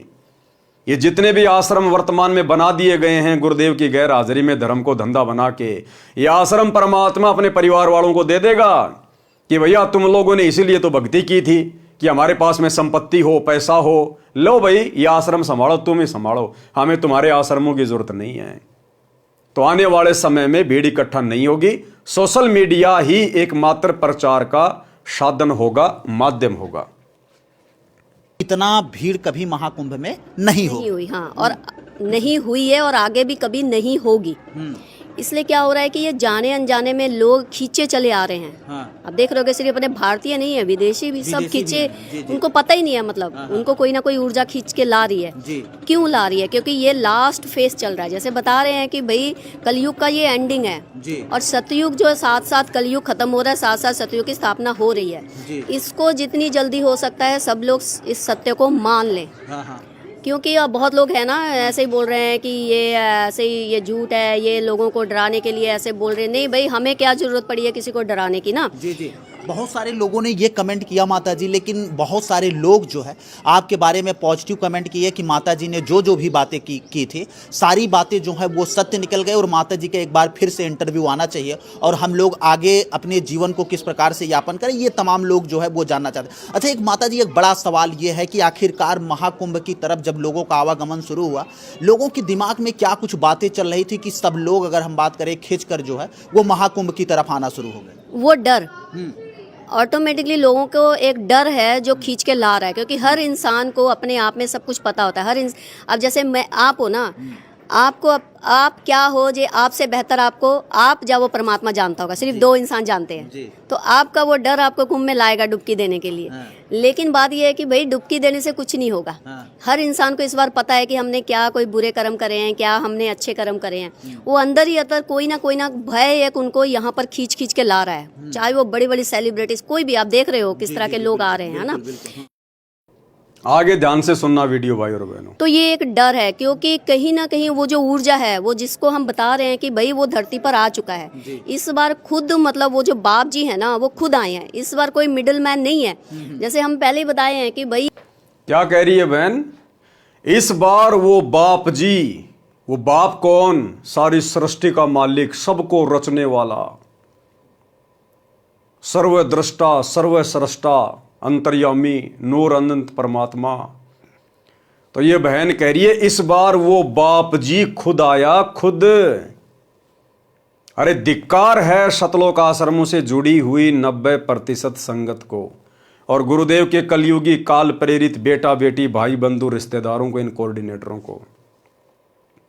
ये जगत वाली बहन है जिसको ना सतगुरु की शरण प्राप्त है, ना जिसको असली आध्यात्मिक ज्ञान प्राप्त है, ना जिसको भक्ति मार्ग प्राप्त है, ना जिसने कभी सतगुरु के सत्संग सुने, और ये भी उस चीज को महसूस कर रही है अपनी कॉमन सेंस से कि अब की बार वो बाप जी खुद आया हुआ है, खुद, कोई मिडिल मैन नहीं। मिडिल मैन मानी उसने किसी अवतार को नहीं भेजा, उसने सतलोक से किसी आत्मा को नहीं भेजा। जैसे आप आश्रम वाले भाई बहन अपने गुरुजी को एक आत्मा मान रहे हैं, एक मानुष मान रहे हैं, एक जीव मान रहे हैं कि कबीर जी ने हमारे गुरुजी को भेजा है, हमारे गुरुजी कबीर जी के अवतार हैं, हमारे गुरुजी तो कबीर जी के संदेश वाहक हैं। इस बहन से शिक्षा ले लो और अपने परमात्मा से नाक रगड़ रगड़ के भीख मांगो कि गुरुदेव भगवान हमें सद्बुद्धि दो, हे परमात्मा हम आपके संकेतों को समझ सकें, हमें बुद्धि दो, हमारा ज्ञान योग खोलो। अरे नित्य नियम करते समय पुस्तक को हाथ में लेके किया करो, परमात्मा के आगे खड़े होके, तब जाकर तुम्हारा ज्ञान योग खुलेगा। जब तक तुम नित्य नियम यानी तीनों समय की आरती हाथ में पुस्तक लेकर विधि से नहीं करोगे, अपने बाप के आगे खड़े होकर, तब तक तुम्हारा ज्ञान योग नहीं खुलेगा। सुबह का नित्य नियम करते समय हम परमात्मा से क्या मांगते हैं? सुबह का नित्य नियम अत सर्वलक्षणा ग्रंथ है और हम परमेश्वर से क्या विनती करते हैं? गरीब उत्तम कुल करतार दो, द्वादश भूषण संग, रूप द्रव्य दो, दया करो, ज्ञान भजन सत्संग, शील संतोष विवेक दो, अक्षमा दया इकतार, भाव भक्ति वैराग्य दो, नाम निरालम सार। और आगे क्या मांगते हैं फिर परमात्मा से? योग युक्ति स्वास्थ्य जगदीश दो, सूक्ष्म ध्यान दयाल, सूक्ष्म ध्यान, कि हम आपके संकेतों को समझ सकें। तो भैया जब तक आप अपने हाथ में भक्ति बोध लेकर और अपने बापों के बाप सतगुरु रामपाल जी परमेश्वर जी के आगे खड़े होकर आरती नहीं करोगे, आपको ये सूक्ष्म ध्यान का आशीर्वाद नहीं मिलेगा, आपका ज्ञान योग नहीं खुलेगा, आप इसी प्रकार से डामाडोल रहोगे। गरीब माया का रस पिया कर हो गए डामाडोल। आप आश्रम वाले भाई बहन तो इन आश्रमों में जा जाके डामाडोल हो चुके हैं, डामाडोल। गरीब ऐसा सतगुरु हम मिला, ज्ञान योग दिया खोल, और हम सत्सेवकों को सतगुरु रामपाल जी परमेश्वर मिल गए और हमारा ज्ञान योग खोल दिया, क्योंकि हम प्रतिदिन इस पुस्तक को हाथ में लेकर अपने बाप के आगे खड़े होकर अपने मुख से मांगते हैं, मुख से हम आरती करते हैं। और आप लोग लगा के मोबाइल में नित्य नियम, कोई बाथरूम में जाके बैठ जाता है, कोई वापस बिस्तर में लेट जाता है, कोई अपने घर के 20 प्रकार के कार्य करता रहता है। किसी को तो समय नहीं है, काम धंधे पर आते जाते समय ही नित्य नियम और संध्या आरती करते हैं जेब में मोबाइल डाल के। तो तुम्हें कैसे ज्ञान और ध्यान मिलेगा? कैसे परमात्मा तुम्हारा ज्ञान योग खोलेगा? क्योंकि तुम परमात्मा से मांग ही नहीं रहे। अरे गुरुजी खुद ही खुद से मांग रहे हैं। आरती कौन करता है मोबाइल में? गुरुजी कर रहे हैं ना। आरती किसको करनी चाहिए? भगत को। अगर मोबाइल में आरती करना ही सर्वश्रेष्ठ विधि है तो फिर परमात्मा ने भक्ति बोध क्यों दी छपवा कर? सभी को मोबाइल दे देते, सभी को एक एक मेमोरी कार्ड दे देते। फिर ये पुस्तक क्यों दी और क्यों लिखा इस पुस्तक के ऊपर मूल्य नित्य नियम पाठ? यानी आपने रोजाना इस पुस्तक को पढ़ना है, इसका पाठ करना है। तो भैया जब तक अपने बाप के सामने खड़े होकर आरती नहीं करोगे तब तक तुम्हारा ज्ञान और ध्यान कुछ भी नहीं खुलेगा, कुछ नहीं मिलेगा, कुछ नहीं समझ पाओगे। आरती तो अभी तक गुरुजी कर रहे हैं तुम्हारे घरों में, मोबाइल में लगा के छोड़ दिया। आरती तो गुरुजी कर रहे हैं, तुम कहां कर रहे हो? तो इस बहन से शिक्षा लो और भीख मांगो गुरुदेव भगवान से। लेकिन तुम तो लड्डू जलेबी बर्फी मांगते हो परमात्मा से कि अगला समागम कब आएगा, अगला समागम कब आएगा, अब की बार कौन से आश्रम में जाऊंगा, लड्डू जलेबी बर्फी खाऊंगा। तुम ज्ञान और ध्यान कहां मांग रहे हो परमात्मा से? तो क्या कह रही है बहन कि अब की बार कोई मिडिल मैन नहीं है, वो बापों का बाप, वो बाप जी खुद धरती पे आया हुआ है, और वो बाप जी है सतगुरु रामपाल जी। सतगुरु रामपाल जी सबका बाप जी। तो इस बहन से शिक्षा ले लो, बहन क्या कह रही है। तो ये एक डर है, क्योंकि कहीं ना कहीं वो जो ऊर्जा है, वो जिसको हम बता रहे हैं कि भाई वो धरती पर आ चुका है इस बार खुद, मतलब वो जो बाप जी है ना वो खुद आए हैं इस बार, कोई मिडिल मैन नहीं है। जैसे हम पहले ही बताए हैं कि भाई ये गुरु, ये सब जो परंपरा चल रही है ना आश्रमों की, ये अखाड़े की, ये दीक्षा देने की, ये सब चीज़ें खत्म हो गई हैं, इसको मान लीजिए। मतलब देर हो जाए, पहले ही बहुत देर हो गई है, अब मान लीजिए यही सत्य है। ध्यान से सुनना।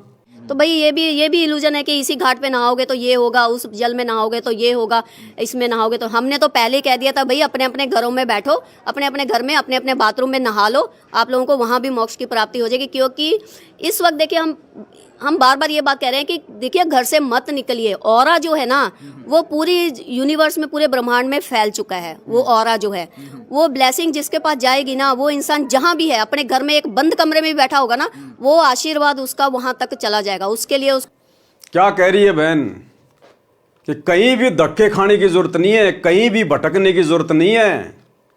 वो ओरा यानी वो शक्ति, वो प्रभाव उस बाप जी का, उस परम शक्ति का, सतगुरु रामपाल जी भगवान का इस ब्रह्मांड में चारों तरफ फैल चुका है। और जिसने जैसे कर्म किए होंगे उनको घर बैठे वैसा ही परिणाम मिलेगा। कहीं भटकने की जरूरत नहीं है, धक्के खाने की जरूरत नहीं है। आप और हम संगत वालों के लिए ये विशेष भविष्यवाणी है। 2014 बरवाला कांड, परमात्मा हिसार जेल में जाके बैठ गए।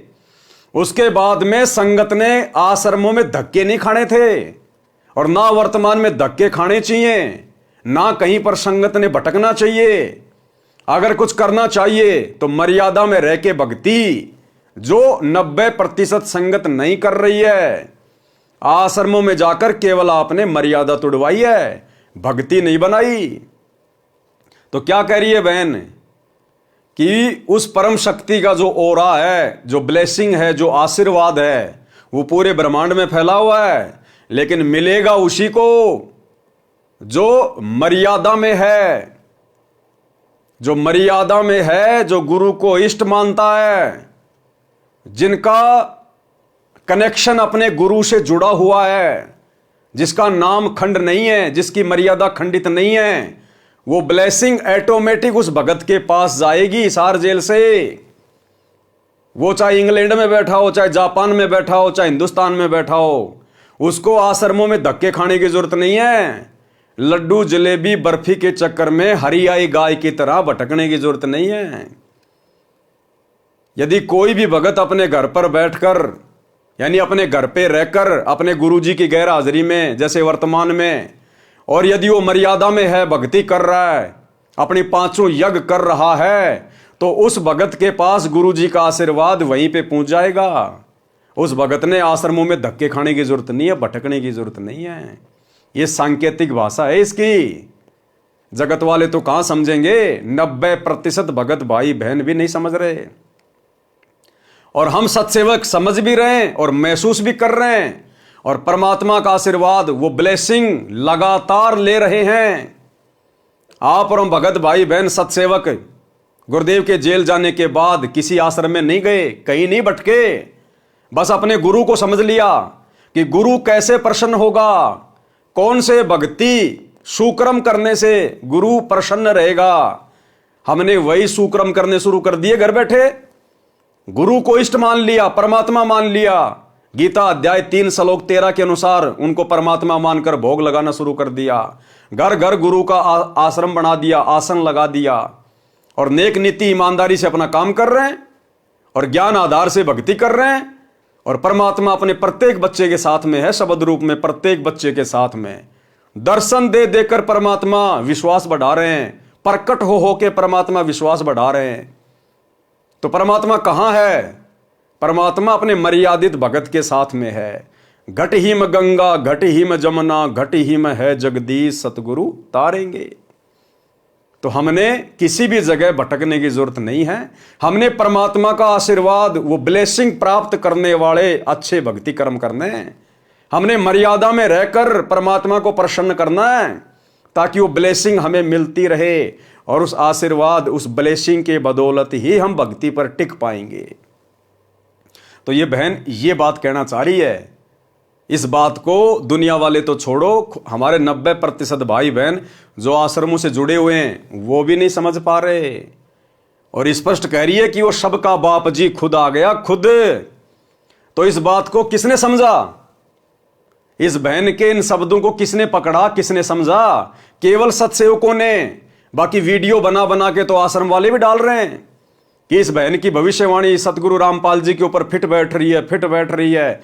अरे इस बहन की भविष्यवाणी तो गुरु जी पे फिट बैठ रही है, लेकिन तुम्हारे दिमाग में कुछ नहीं बैठ रही, तुम्हारे ऊपर फिट नहीं बैठ रही, क्योंकि तुम अपने गुरु को बाप जी मान कहां रहे हो? तुम तो इनको मिडिल मैन मान रहे हो। अगर तुम अपने बाप सतगुरु रामपाल जी को बाप जी मान लेते इस बहन के अनुसार, तो भाई तुम उस कागज के टुकड़े दाढ़ी मूंछ वाले कबीर जी की फोटो को अपने घर में रखकर, अपने दरबार में रखकर, अपने लॉकेट में टांग कर, और जून के महीने में उस मुर्दा फोटो को कबीर मानकर, उसका कबीर प्रगट दिवस मनाकर अपने बाप सतगुरु रामपाल जी को मिडिल मैन घोषित ना करते।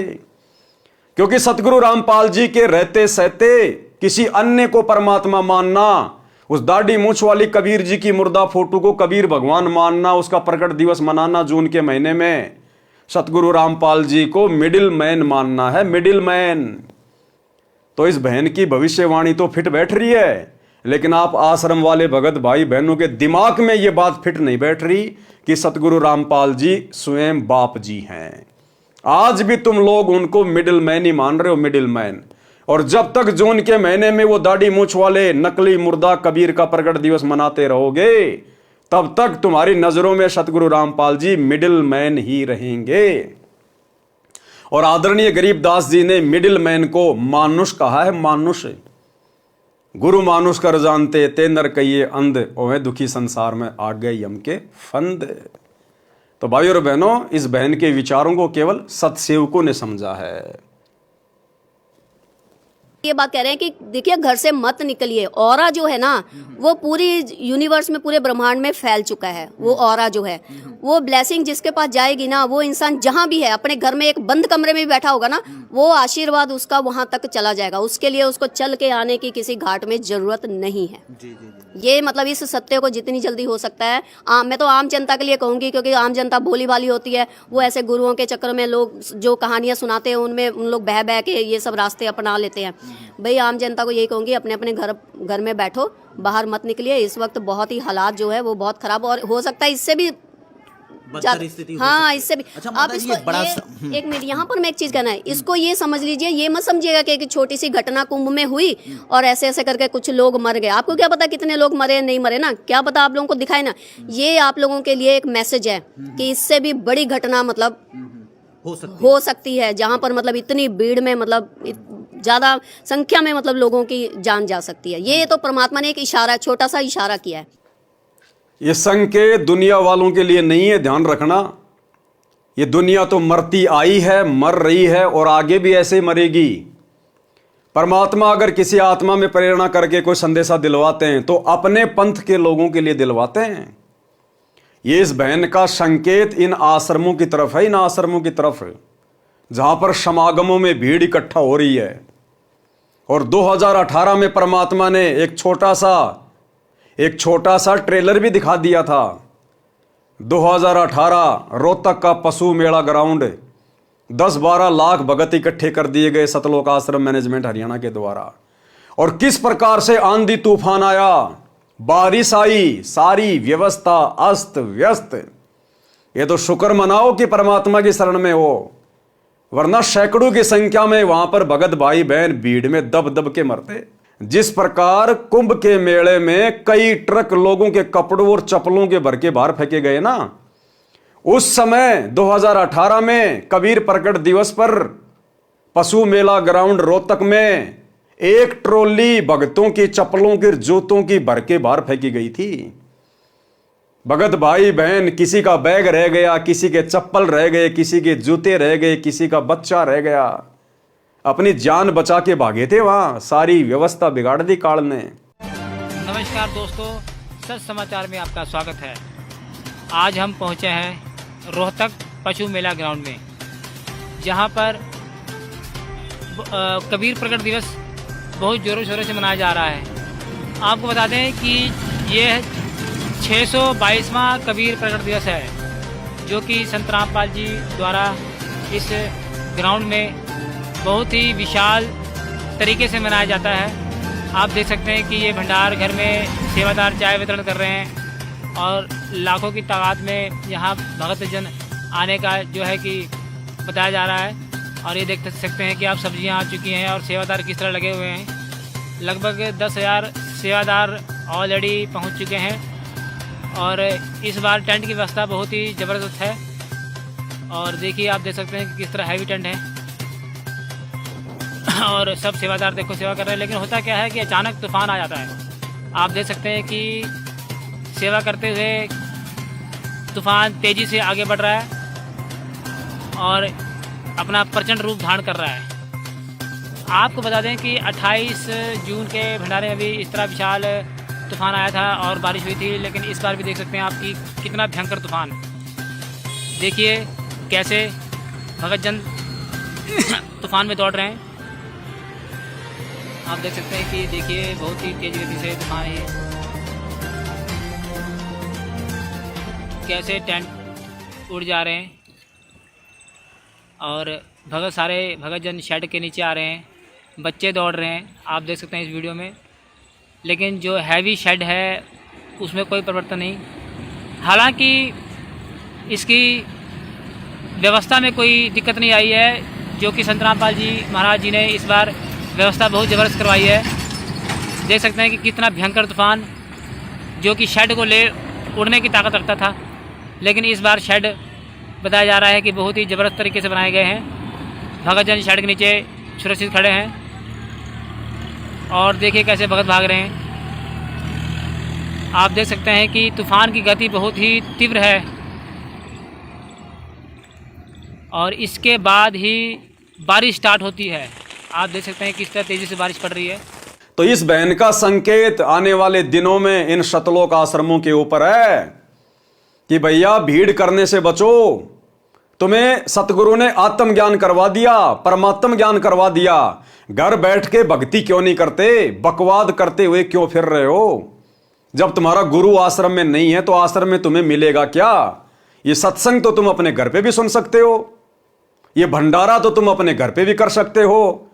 फिर बकवाद करने के लिए क्यों भटक रहे हो गुरु की गैर हाजिरी में?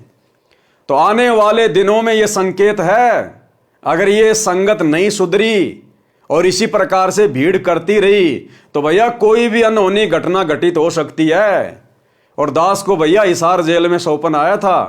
दास ने पहले भी जिक्र किया है कि परमात्मा ने मुझे भयंकर आग लगती हुई दिखाई इन शतलोक आश्रमों में, और जले हुए भगत, कोई आधा जला हुआ है, कोई पूरा जल गया, लाशों का ढेर लगा हुआ दिखाया था। तो यही संकेत ये बहन कर रही है। तो भैया समझदारी इसी में है, ज्ञान को आधार बनाओ, घर को आश्रम बनाओ और गुरु को भगवान बनाओ और नेक नीति ईमानदारी से काम धंधा करो, अपनी भक्ति करो। बकवादों में पैर मत दो। ये परीक्षा का समय चल रहा है, युग परिवर्तन का दौर है।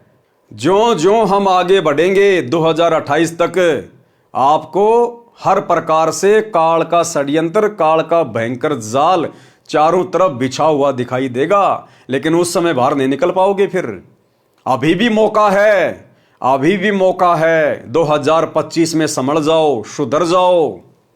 हो सकता है ये साल परमात्मा अपने भक्तों को लास्ट मौका दे दे कि भैया 2025 तक भी संभल जाओ, सुधर जाओ।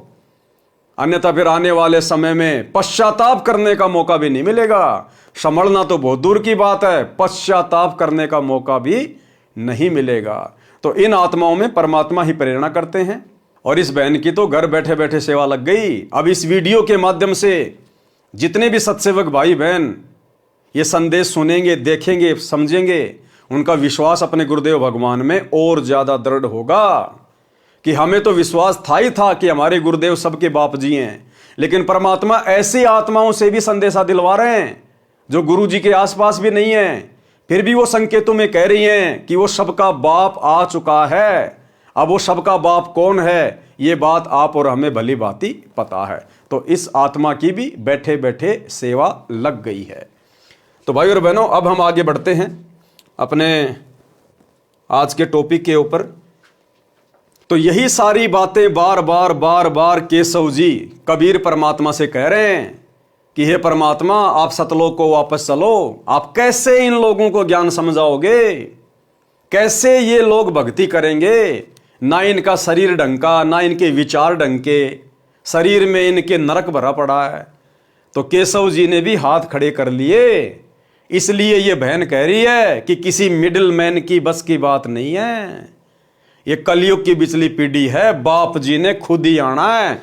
और बाप जी खुद 8 सितंबर 1951 को आ चुके हैं और सन 1994 से अपना यथार्थ 13वां कबीर पंथ शुरू करके सतयुग की शुरुआत कर चुके हैं।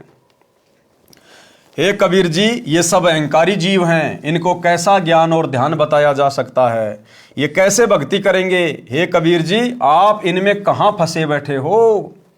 हे कबीर मन भावने, यानी मेरे प्रिय सुन, आपकी बात उत्तम है। आप जैसा साधु हो ही नहीं सकता।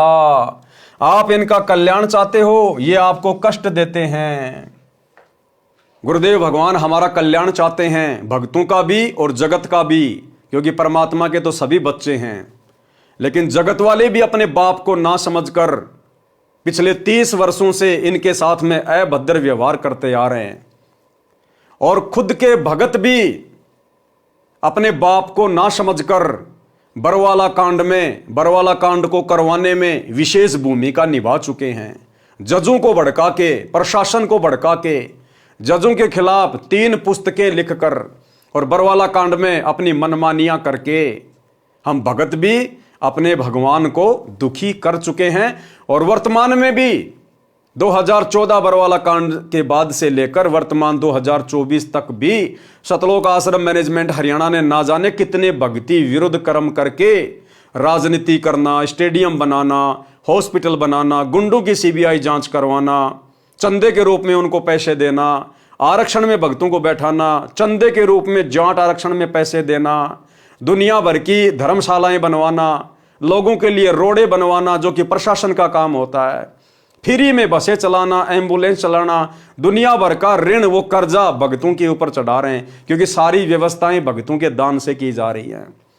तो आज हिसार जेल में बैठे हुए उस बाप जी को सतलोक आश्रम मैनेजमेंट हरियाणा पिछले 10 वर्षों से ज्ञान विरुद्ध हरकतों से दुखी ही कर रहा है। आपकी बात उत्तम है, आप जैसा साधु हो ही नहीं सकता।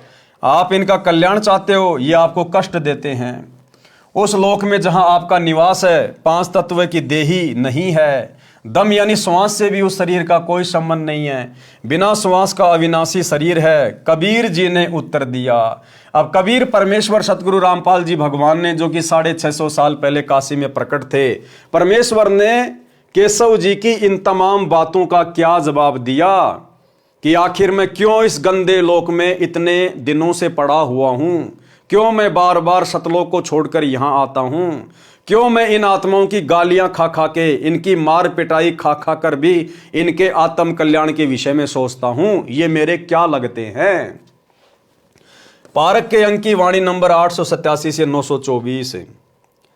सुन के सब अब बंदना कहे कबीर संदेश, गरीब दास सब लोक में है हमरा परवेश। कि भाई केशव, आप तो केवल इसी गंदे लोक की बात कर रहे हो, मेरा तो सर्व लोकों में प्रवेश है। मैं कहां नहीं हूं, मैं तो सृष्टि के कोने कोने में हूं। हम अमान अविगत पुरुष चुंबक ज्यों चमकार, गरीब दास लोहा फिरे हमरे अदर आधार। लोहे रूपी देह चुंबक रूपी प्राण, गरीब दास दो से बगल शब्दातीत अमान। जब हम खेचे प्राण को दम मिले दरियावे, गरीब दास पिंडा पड़े सुन श्वास मिल जाए। सुन हमारा रूप है हम हैं सुन से न्यारे, गरीब दास उस प्राण को हम ही जोवन हार। हम जो वे हम एचे ही यो सब ख्याल हमार, गरीबदास अविगत अदल फजल फूल दीदार। फूल रूप सब प्राण है, फूल फूल में गंध, गरीबदास मम महल की मैं ही जानत सिंध। पिंड पेड़ जीव बीज हैं, पिंड बीज से होत, गरीबदास जाने नहीं माता दूजत सोत। बालक पीव अति अघाय, माता दूधी धेन, गरीबदास उस नरक में कहा रतन सुरसैन। हाड़ चाम की दे में दूध रतन सरबंत, गरीबदास उस पिंड में ऐसे है भगवंत। थन दूधी को पकड़ कर जय कोई देखे दूध, गरीबदास उस पिंड में हाड़ चाम और गूद। हमरे ही उणियार है हमरा सिरजनहार, गरीबदास विधि वेद सुन उदर मुक्ति द्वार। तन के अंदर मन बस मन में दिल दरियाव, गरीबदास उस लहर से न्यारा है प्रभाव। चित के बीच चबूतरा तहाँ वहाँ रहन हमारे, गरीबदास उस महल में दूजा नहीं लगार। हृदय की खिड़की खुले एनक मध्य अनूप, गरीबदास घट घट बस रहे गगन जलकूप। जल से गगन ने भीजी है नहीं सुकावे धूप, गरीबदास मम देश यों सुन से न्यारा रूप। हम हैं सुन सनेहिया सुन के सब करतार, गरीबदास हम चरण से उतर जीव अपार। जुग 70 हम ज्ञान दे जीव न समझा एक, गरीबदास घर घर फिरे धरे कबीरा भेख। 70 युग सेवन किए किने न बूझी बात, गरीबदास मैं समझावत हूँ मोहे लगावे लात। कल्प कोटि जुग बीतिया हम आए हर बेर, देखो क्या कह रहे परमात्मा केशव से, कल्प कोटि युग बीतिया हम आए हर बेर, यानी हर बार इस पृथ्वी पर हम ही आए हैं, कोई अवतार नहीं आया, किसी को भेजा नहीं है सतलोक से। कल्प कोटि युग बीतिया हम आए हर बेर, यानी हर बार हम खुद ही आए हैं। तो अब की बार क्या किसी को भेजेंगे क्या? अब की बार भी परमात्मा स्वयं ही आए हैं। कल्प कोटि युग बीतिया हम आए हर बेर, गरीबदास के सौ सुनो दिन भक्ति की टेर। स्वर्ग मृत्यु पाताल में हम बैठे कई बार, गरीबदास घर घर सीजा मार मार कह मार। हमरी जाति अपूर्वी पूर्व रहनी हमारे, गरीबदास कैसे जुड़े पश्चिम के कातार। हम हैं पूरब ठेठ के उतरे ओगट घाट, गरीबदास जीव दक्षिण के यो नहीं मिलती साट। हम पूरब के पूर्वी उत्तर देश उतरंत, गरीबदास जीव दक्षिण के यो नहीं संगी चलंत। जिन हमरी सीख लई काटो यम जंजीर, गरीबदास के सौ सुने ऐसे कहें कबीर।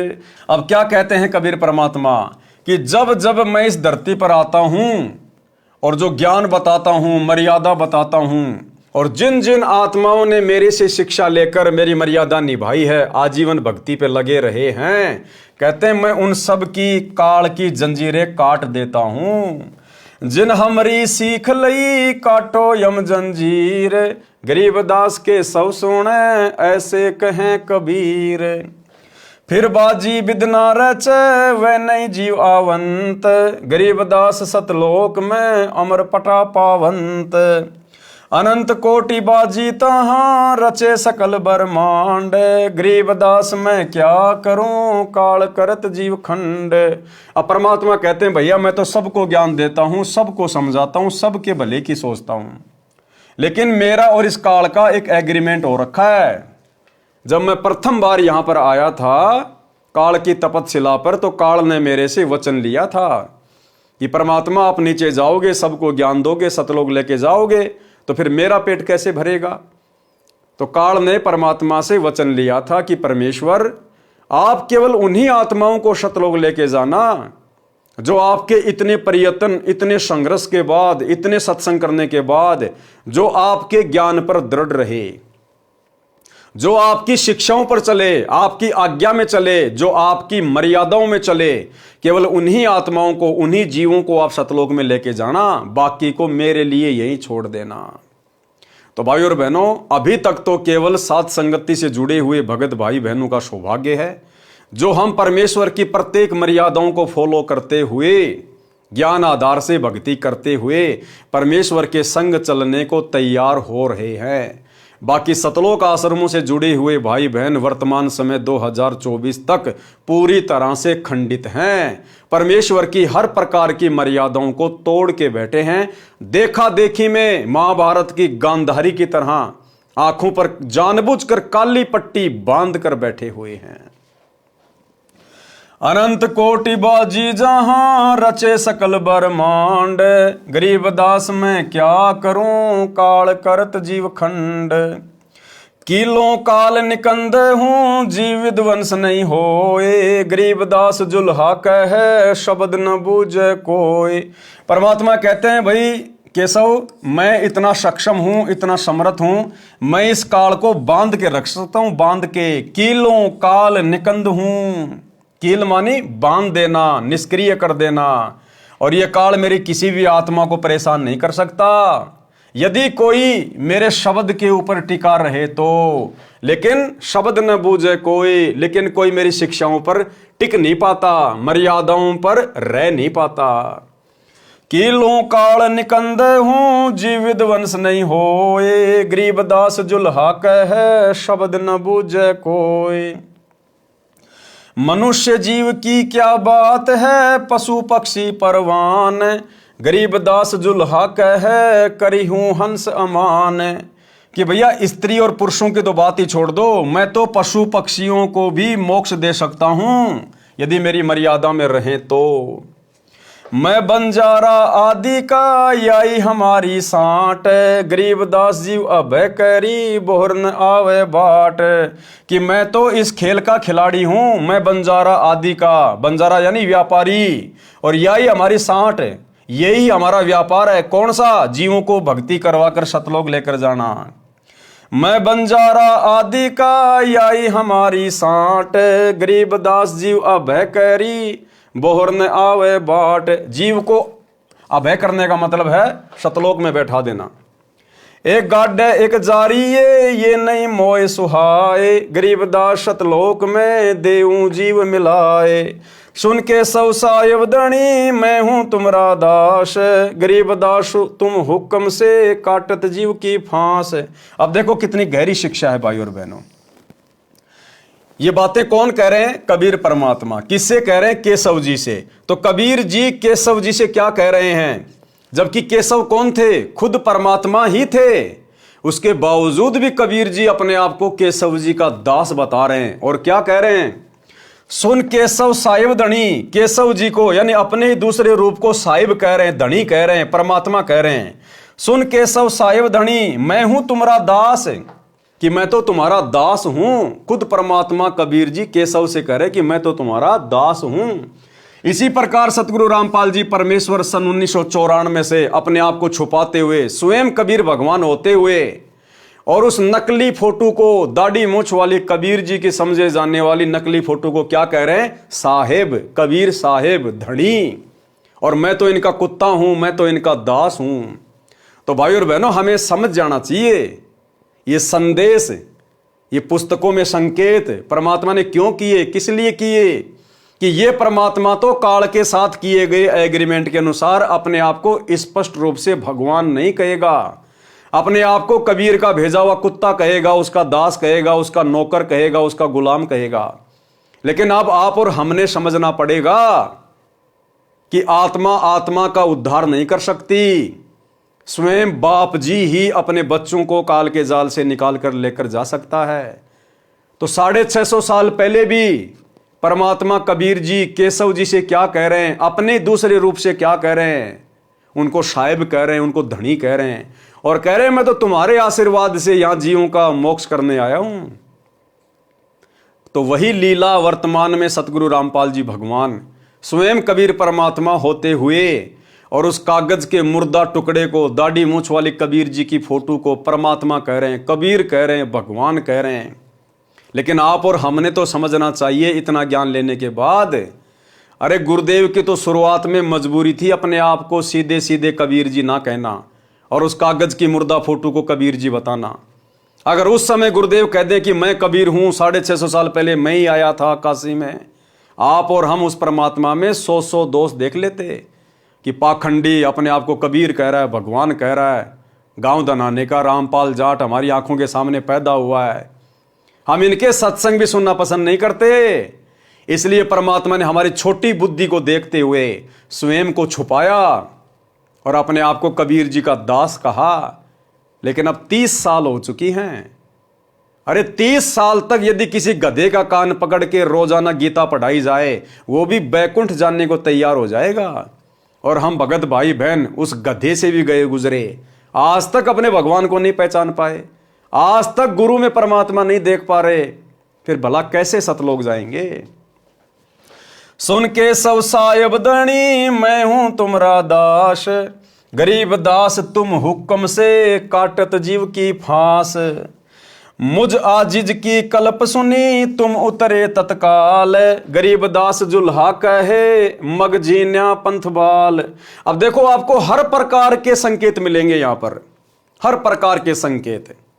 अब खुद कबीर परमात्मा अपने दूसरे रूप केशव जी से क्या कह रहे हैं, मुझ आजिज की कल्प सुनी कि हे केशव जी, आपने मुझ दास की प्रार्थना सुनी, अर्ज सुनी, अरदास सुनी, और क्या किया, तुम उतरे तत्काल, और तुम सतलोक से तत्काल नीचे उतरे हो।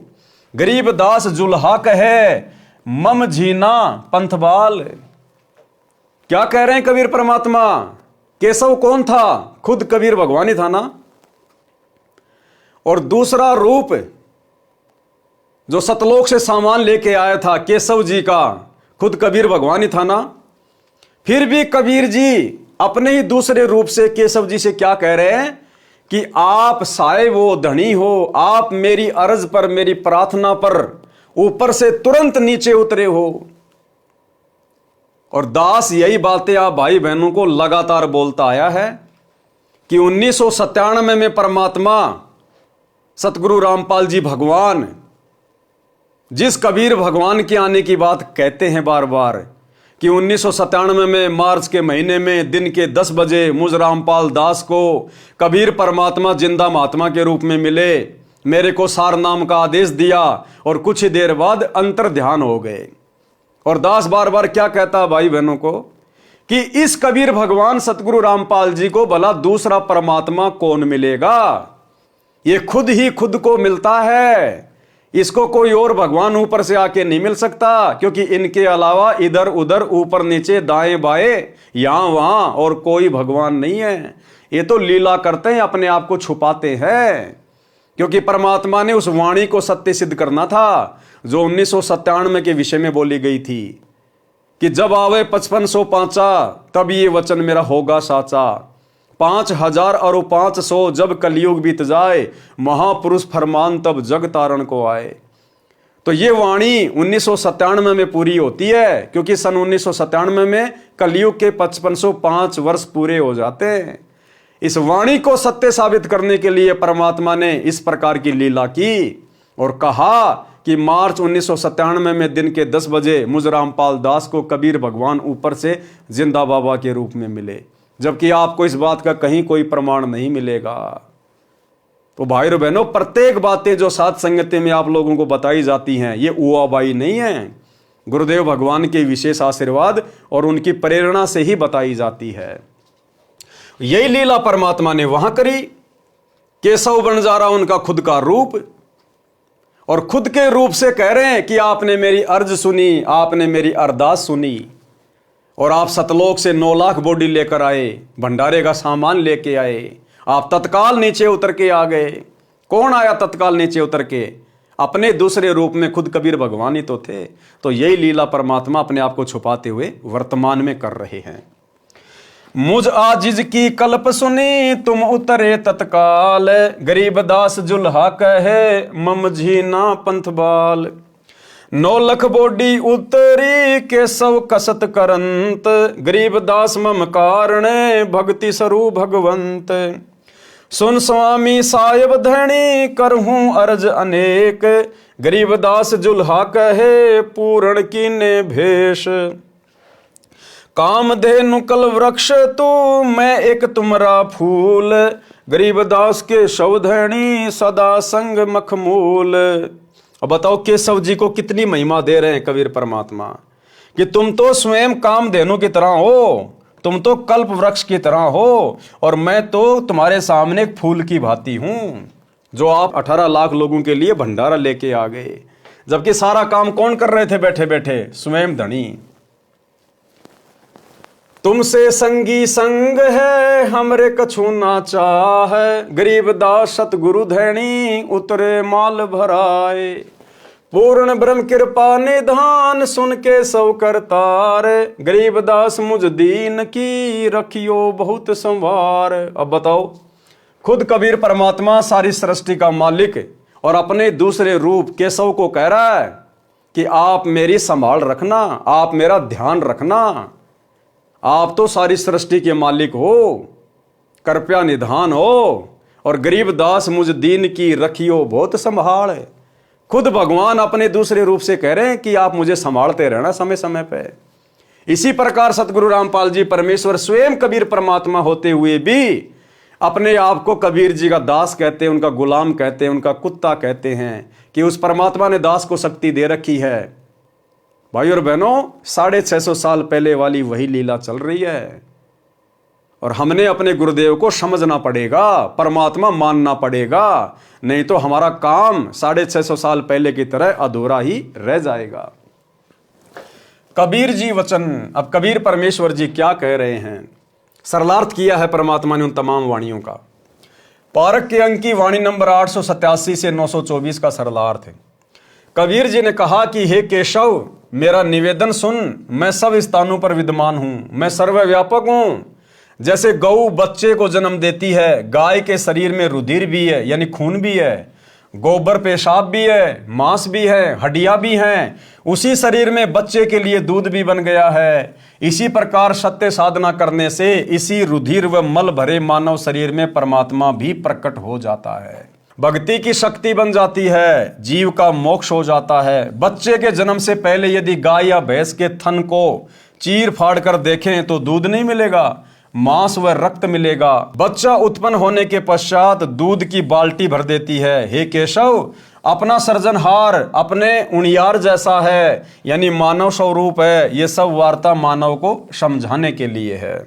मैंने यानी कबीर जी ने, जो काल से अधिक प्रभावित है, कर्महीन है, उनको 70 युग तक तत्व ज्ञान समझाया। जुग 70 हम ज्ञान दिया, जीव न समझा एक भी जीव नहीं समझा। मैं घर घर भिन्न भिन्न वेश धारण करके जाता हूं, समझाना चाहता हूं, मेरे को लात मारते हैं। हे केशव सुन, मैं करोड़ों कल्पों तक बार बार सच्ची भक्ति करने की प्रेरणा करने स्वर्ग लोक, पाताल लोक तथा पृथ्वी लोक पर कई बार गया और आया हूं।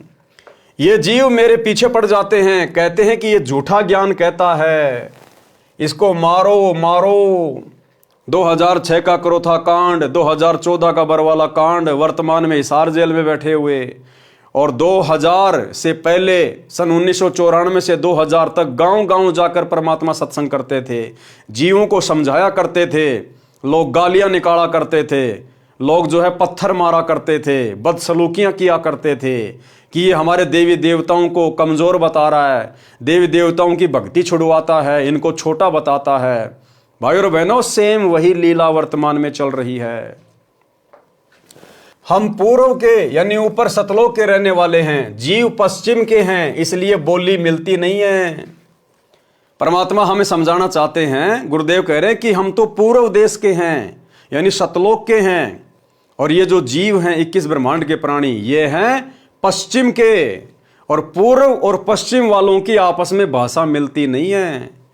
जैसे विश्व के मानचित्र में जो पूर्व में देश हैं, जैसे अमेरिका है, इंग्लैंड है, ब्रिटेन है, ये हैं, और जो पश्चिम दिशा है उसमें हमारा ये भारत देश आता है।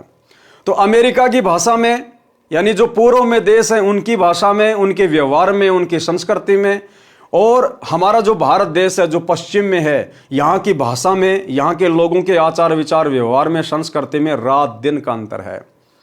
वो हिंदी नहीं जानते, हम लोग अंग्रेजी नहीं जानते। इसी प्रकार परमात्मा कहते हैं कि मैं तो पूर्व देश का रहने वाला हूँ, सतलोक का रहने वाला हूँ, और ये हैं पश्चिम के। इसलिए ये मेरे तत्व ज्ञान को इतनी जल्दी और इतनी आसानी से समझ नहीं पा रहे हैं, जिस कारण से ये मेरा विरोध करते हैं। हम पूर्व के यानी ऊपर सतलोक के रहने वाले हैं, जीव पश्चिम के हैं, इसलिए बोली मिलती नहीं है। पश्चिम यानी काललोक के निवासी हैं, यानी हमारे ज्ञान को समझ नहीं पाते। इनको काललोक का लोकवेद पढ़ा रखा है। मेरी कोशिश है कि इनको नरक से निकालूं। जिन्होंने हमारी शिक्षा यानी उपदेश मान ली, दीक्षा ले ली, उनके जम जंजीर काल के लोक के पाप कर्मों के बंधन को समाप्त कर देता हूं। इस बात को केशव भी सुन रहा था तथा प्रभावित हो रहा था। कबीर जी ने कहा कि वे मेरी शरण वाले सत्य भक्ति करके सतलोक में चले जाते हैं, वहां पर अमर पट्टा यानी अमर पद प्राप्त करते हैं। वे कभी जन्म मृत्यु के चक्कर में नहीं गिरते। मैंने यानी कबीर जी ने अनंत करोड़ दुनिया बनाई है, अनंत करोड़ ब्रह्मांड बनाए हैं। मैं इतना सक्षम हूं, परंतु काल जीव का नाम खंड करवाकर मेरे से दूर कर देता है। बताओ मैं क्या करूं? मैं काल को कील दूं यानी बांध दूं, किसी भी जीव को कष्ट नहीं होगा, सब सतलोक में चले जाएंगे, परंतु मेरे ज्ञान को कोई नहीं मानता, न सुनता है।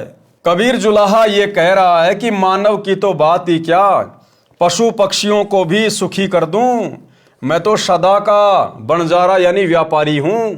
मेरी यही सांठ यानी सौदागरी है कि जीवों को सच्चा ज्ञान, सच्चा नाम बताकर, भक्ति करवाकर, काल ब्रह्म का हिसाब करवाकर, जीव को मुक्त करवाकर सतलोक ले जाऊं।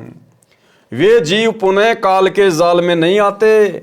उन जीवों को अमर कर देता हूं जो भिन्न भिन्न धर्म बनाकर काल ने आपस में लड़ा रखे हैं, भिन्न भिन्न रीति रिवाज बना रखे हैं। हिंदू मुर्दे को जलाता है, मुसलमान इसे बुरा मानते हैं, वे जमीन में गाड़ते हैं। मुझे ये अच्छा नहीं लगता। मैं चाहता हूं कि ये तत्व ज्ञान समझें, एक हो जाएं, सत्य साधना करें, सतलोक जाएं, सदा सुखी रहें।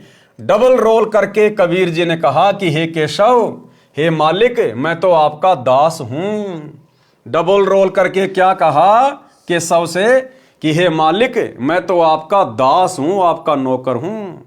अब सतगुरु रामपाल जी भगवान भी तो उस कागज की मुर्दा डाढ़ी मूंछ वाली कबीर जी की फोटो के आगे हाथ जोड़ के यही कहते हैं कि हे परमात्मा, मैं तो आपका दास हूं, आपका नौकर हूं। तो क्या वो कबीर जी केशव जी के दास थे? क्या नौकर थे? आप और हमें पता है ना, नहीं थे। इसी प्रकार सतगुरु रामपाल जी भगवान ये बापों के बाप हैं, स्वयं कबीर भगवान है। आप और हमें भक्ति समझाने के लिए परमात्मा एक प्रकार से दास की भूमिका कर रहे हैं। डबल रोल करके कबीर जी ने कहा कि हे केशव, हे मालिक, मैं तो आपका दास हूं, आपकी आज्ञा से जीवों के कर्म बंधन काटता हूं। मुझ आजिज की पुकार सुनकर आप तत्काल सहयोग के लिए उतरे हो, 9 लाख बॉडी लेकर आए हो, मेरी लाज रखी है। आपके कारण भगवान की सच्ची भक्ति प्रारंभ होती है। हे केशव साहिब धनी, मैं आपका धन्यवाद करता हूं कि आपने सब पंथों के साधुओं को पूर्ण रूप से तृप्त किया है। आप तो कामधेनु यानी मनोकामना व सब प्रकार के खाद्य पदार्थ देने वाली देवताओं की गाय के समान हो। मैं आपका छोटा सा फूल यानी बच्चा हूं। अब बताओ, खुद भगवान अपने दूसरे रूप को केशव को कह रहा है, मैं तो आपका बच्चा हूं। अब यही भूमिका तो वर्तमान में उस दाढ़ी मूंछ वाली फोटो के सामने स्वयं सारी सृष्टि का मालिक कह रहा है, निभा रहा है कि मैं तो कबीर जी का दास हूं, कबीर जी का नौकर हूं। आप जैसे साथी मेरे साथ हैं, फिर मुझे क्या चाहिए? अरे ये शब्द तो आप और हमने कहने चाहिए कि हे गुरुदेव भगवान, आप जैसा साथी हमारे साथ है तो फिर हमने और किस बात की जरूरत है, फिर हमें क्या चाहिए? मेरे सतगुरु धनी, आप माल भरकर उतरे हो। हे पूर्ण ब्रह्म केशव करतार, मेरी अर्ज सुनो। मुझ दीन का बहुत ध्यान रखना, काल लोक में मेरी सुध लेते रहना। खुद परमात्मा होने के बावजूद भी अपने आप को छुपा रहे हैं। तो आज कैसे खुल्लम खुल्ला कह देंगे कि मैं कबीर हूं? ये ज्ञान इसीलिए तो दिया है, ये बिचली पीढ़ी का समय और ये शिक्षा और ये प्रमाण किस लिए दिए हैं? कि हम अपने गुरु को पहचान लें कि हमारा गुरु किसी का नौकर नहीं, हमारा गुरु कोई दास नहीं, कोई आत्मा नहीं, बापों का बाप है, कोई मिडिल मैन नहीं है, स्वयं कबीर भगवान है। पारक के अंक की वाणी नंबर 925 से 930। सुन कबीर के सौ कहें जो कुछ करो सो कीन, गरीबदास मुख्तार तुम दीन बेदीन। सुन सतगुरु तो से कहूँ तुम हो दीन दयाल, गरीबदास आदीन में तुम साहिब अबदाल। अनंत कोटि ब्रह्मांड को त्यारत लगे न बार, गरीबदास के शौक हैं तुम ही दारमदार। तुम ही दारमदार हो यहाँ कल्प नहीं इंच, गरीबदास के शौक हैं तुम रे ही परपंच। तुम परपंची आदि का अनंत जीव तुम त्यार, गरीबदास के शौक हैं तुमको ली घनसार। अनंत लोक ताना तण्या गुद्दी गाठी तू बीन, गरीबदास के शौक हैं तुमको ली परवीन। केशव जी के वचन तथा भंडारा संपन्न की वाणी। अब भाई और बहनों, आज की वीडियो में हम केवल इतना ही लेंगे। कल रात्रि 8 बजे सभी भाई बहन फिर से लाइव जुड़िएगा। आगे कबीर परमात्मा की और केशव जी की और क्या क्या बातचीत होती है, और काशी में जो भंडारा परमात्मा ने करवाया अपने 18 लाख से अधिक आत्माओं को, फिर उसमें परमेश्वर ने और क्या क्या ज्ञान गोष्ठी की, और किस प्रकार से आत्माएं भंडारा लेकर तृप्त हुई, और कैसे परमात्मा की जय जयकार करने लगी, और कैसे सिकंदर लोदी का धार्मिक गुरु शेख तकी अंत में फिर भी बाज नहीं आया, और कैसे परमात्मा ने अंत में उसको उसके कर्मों की सजा दी। तो कल रात्रि 8 बजे सभी भाई बहन फिर से लाइव जुड़िए। तब तक गुरुदेव भगवान हम सबको आज्ञा दें, इजाजत दें, आशीर्वाद दें। बंदी छोड़ सतगुरु रामपाल जी भगवान की जय हो। भाई जो गुरु बचन पे डट गे, कट गे फंद 84 के, कट गे फंद 84 के, कट गे फंद 84 के। भाई जो गुरु बचन पे डट गे, कट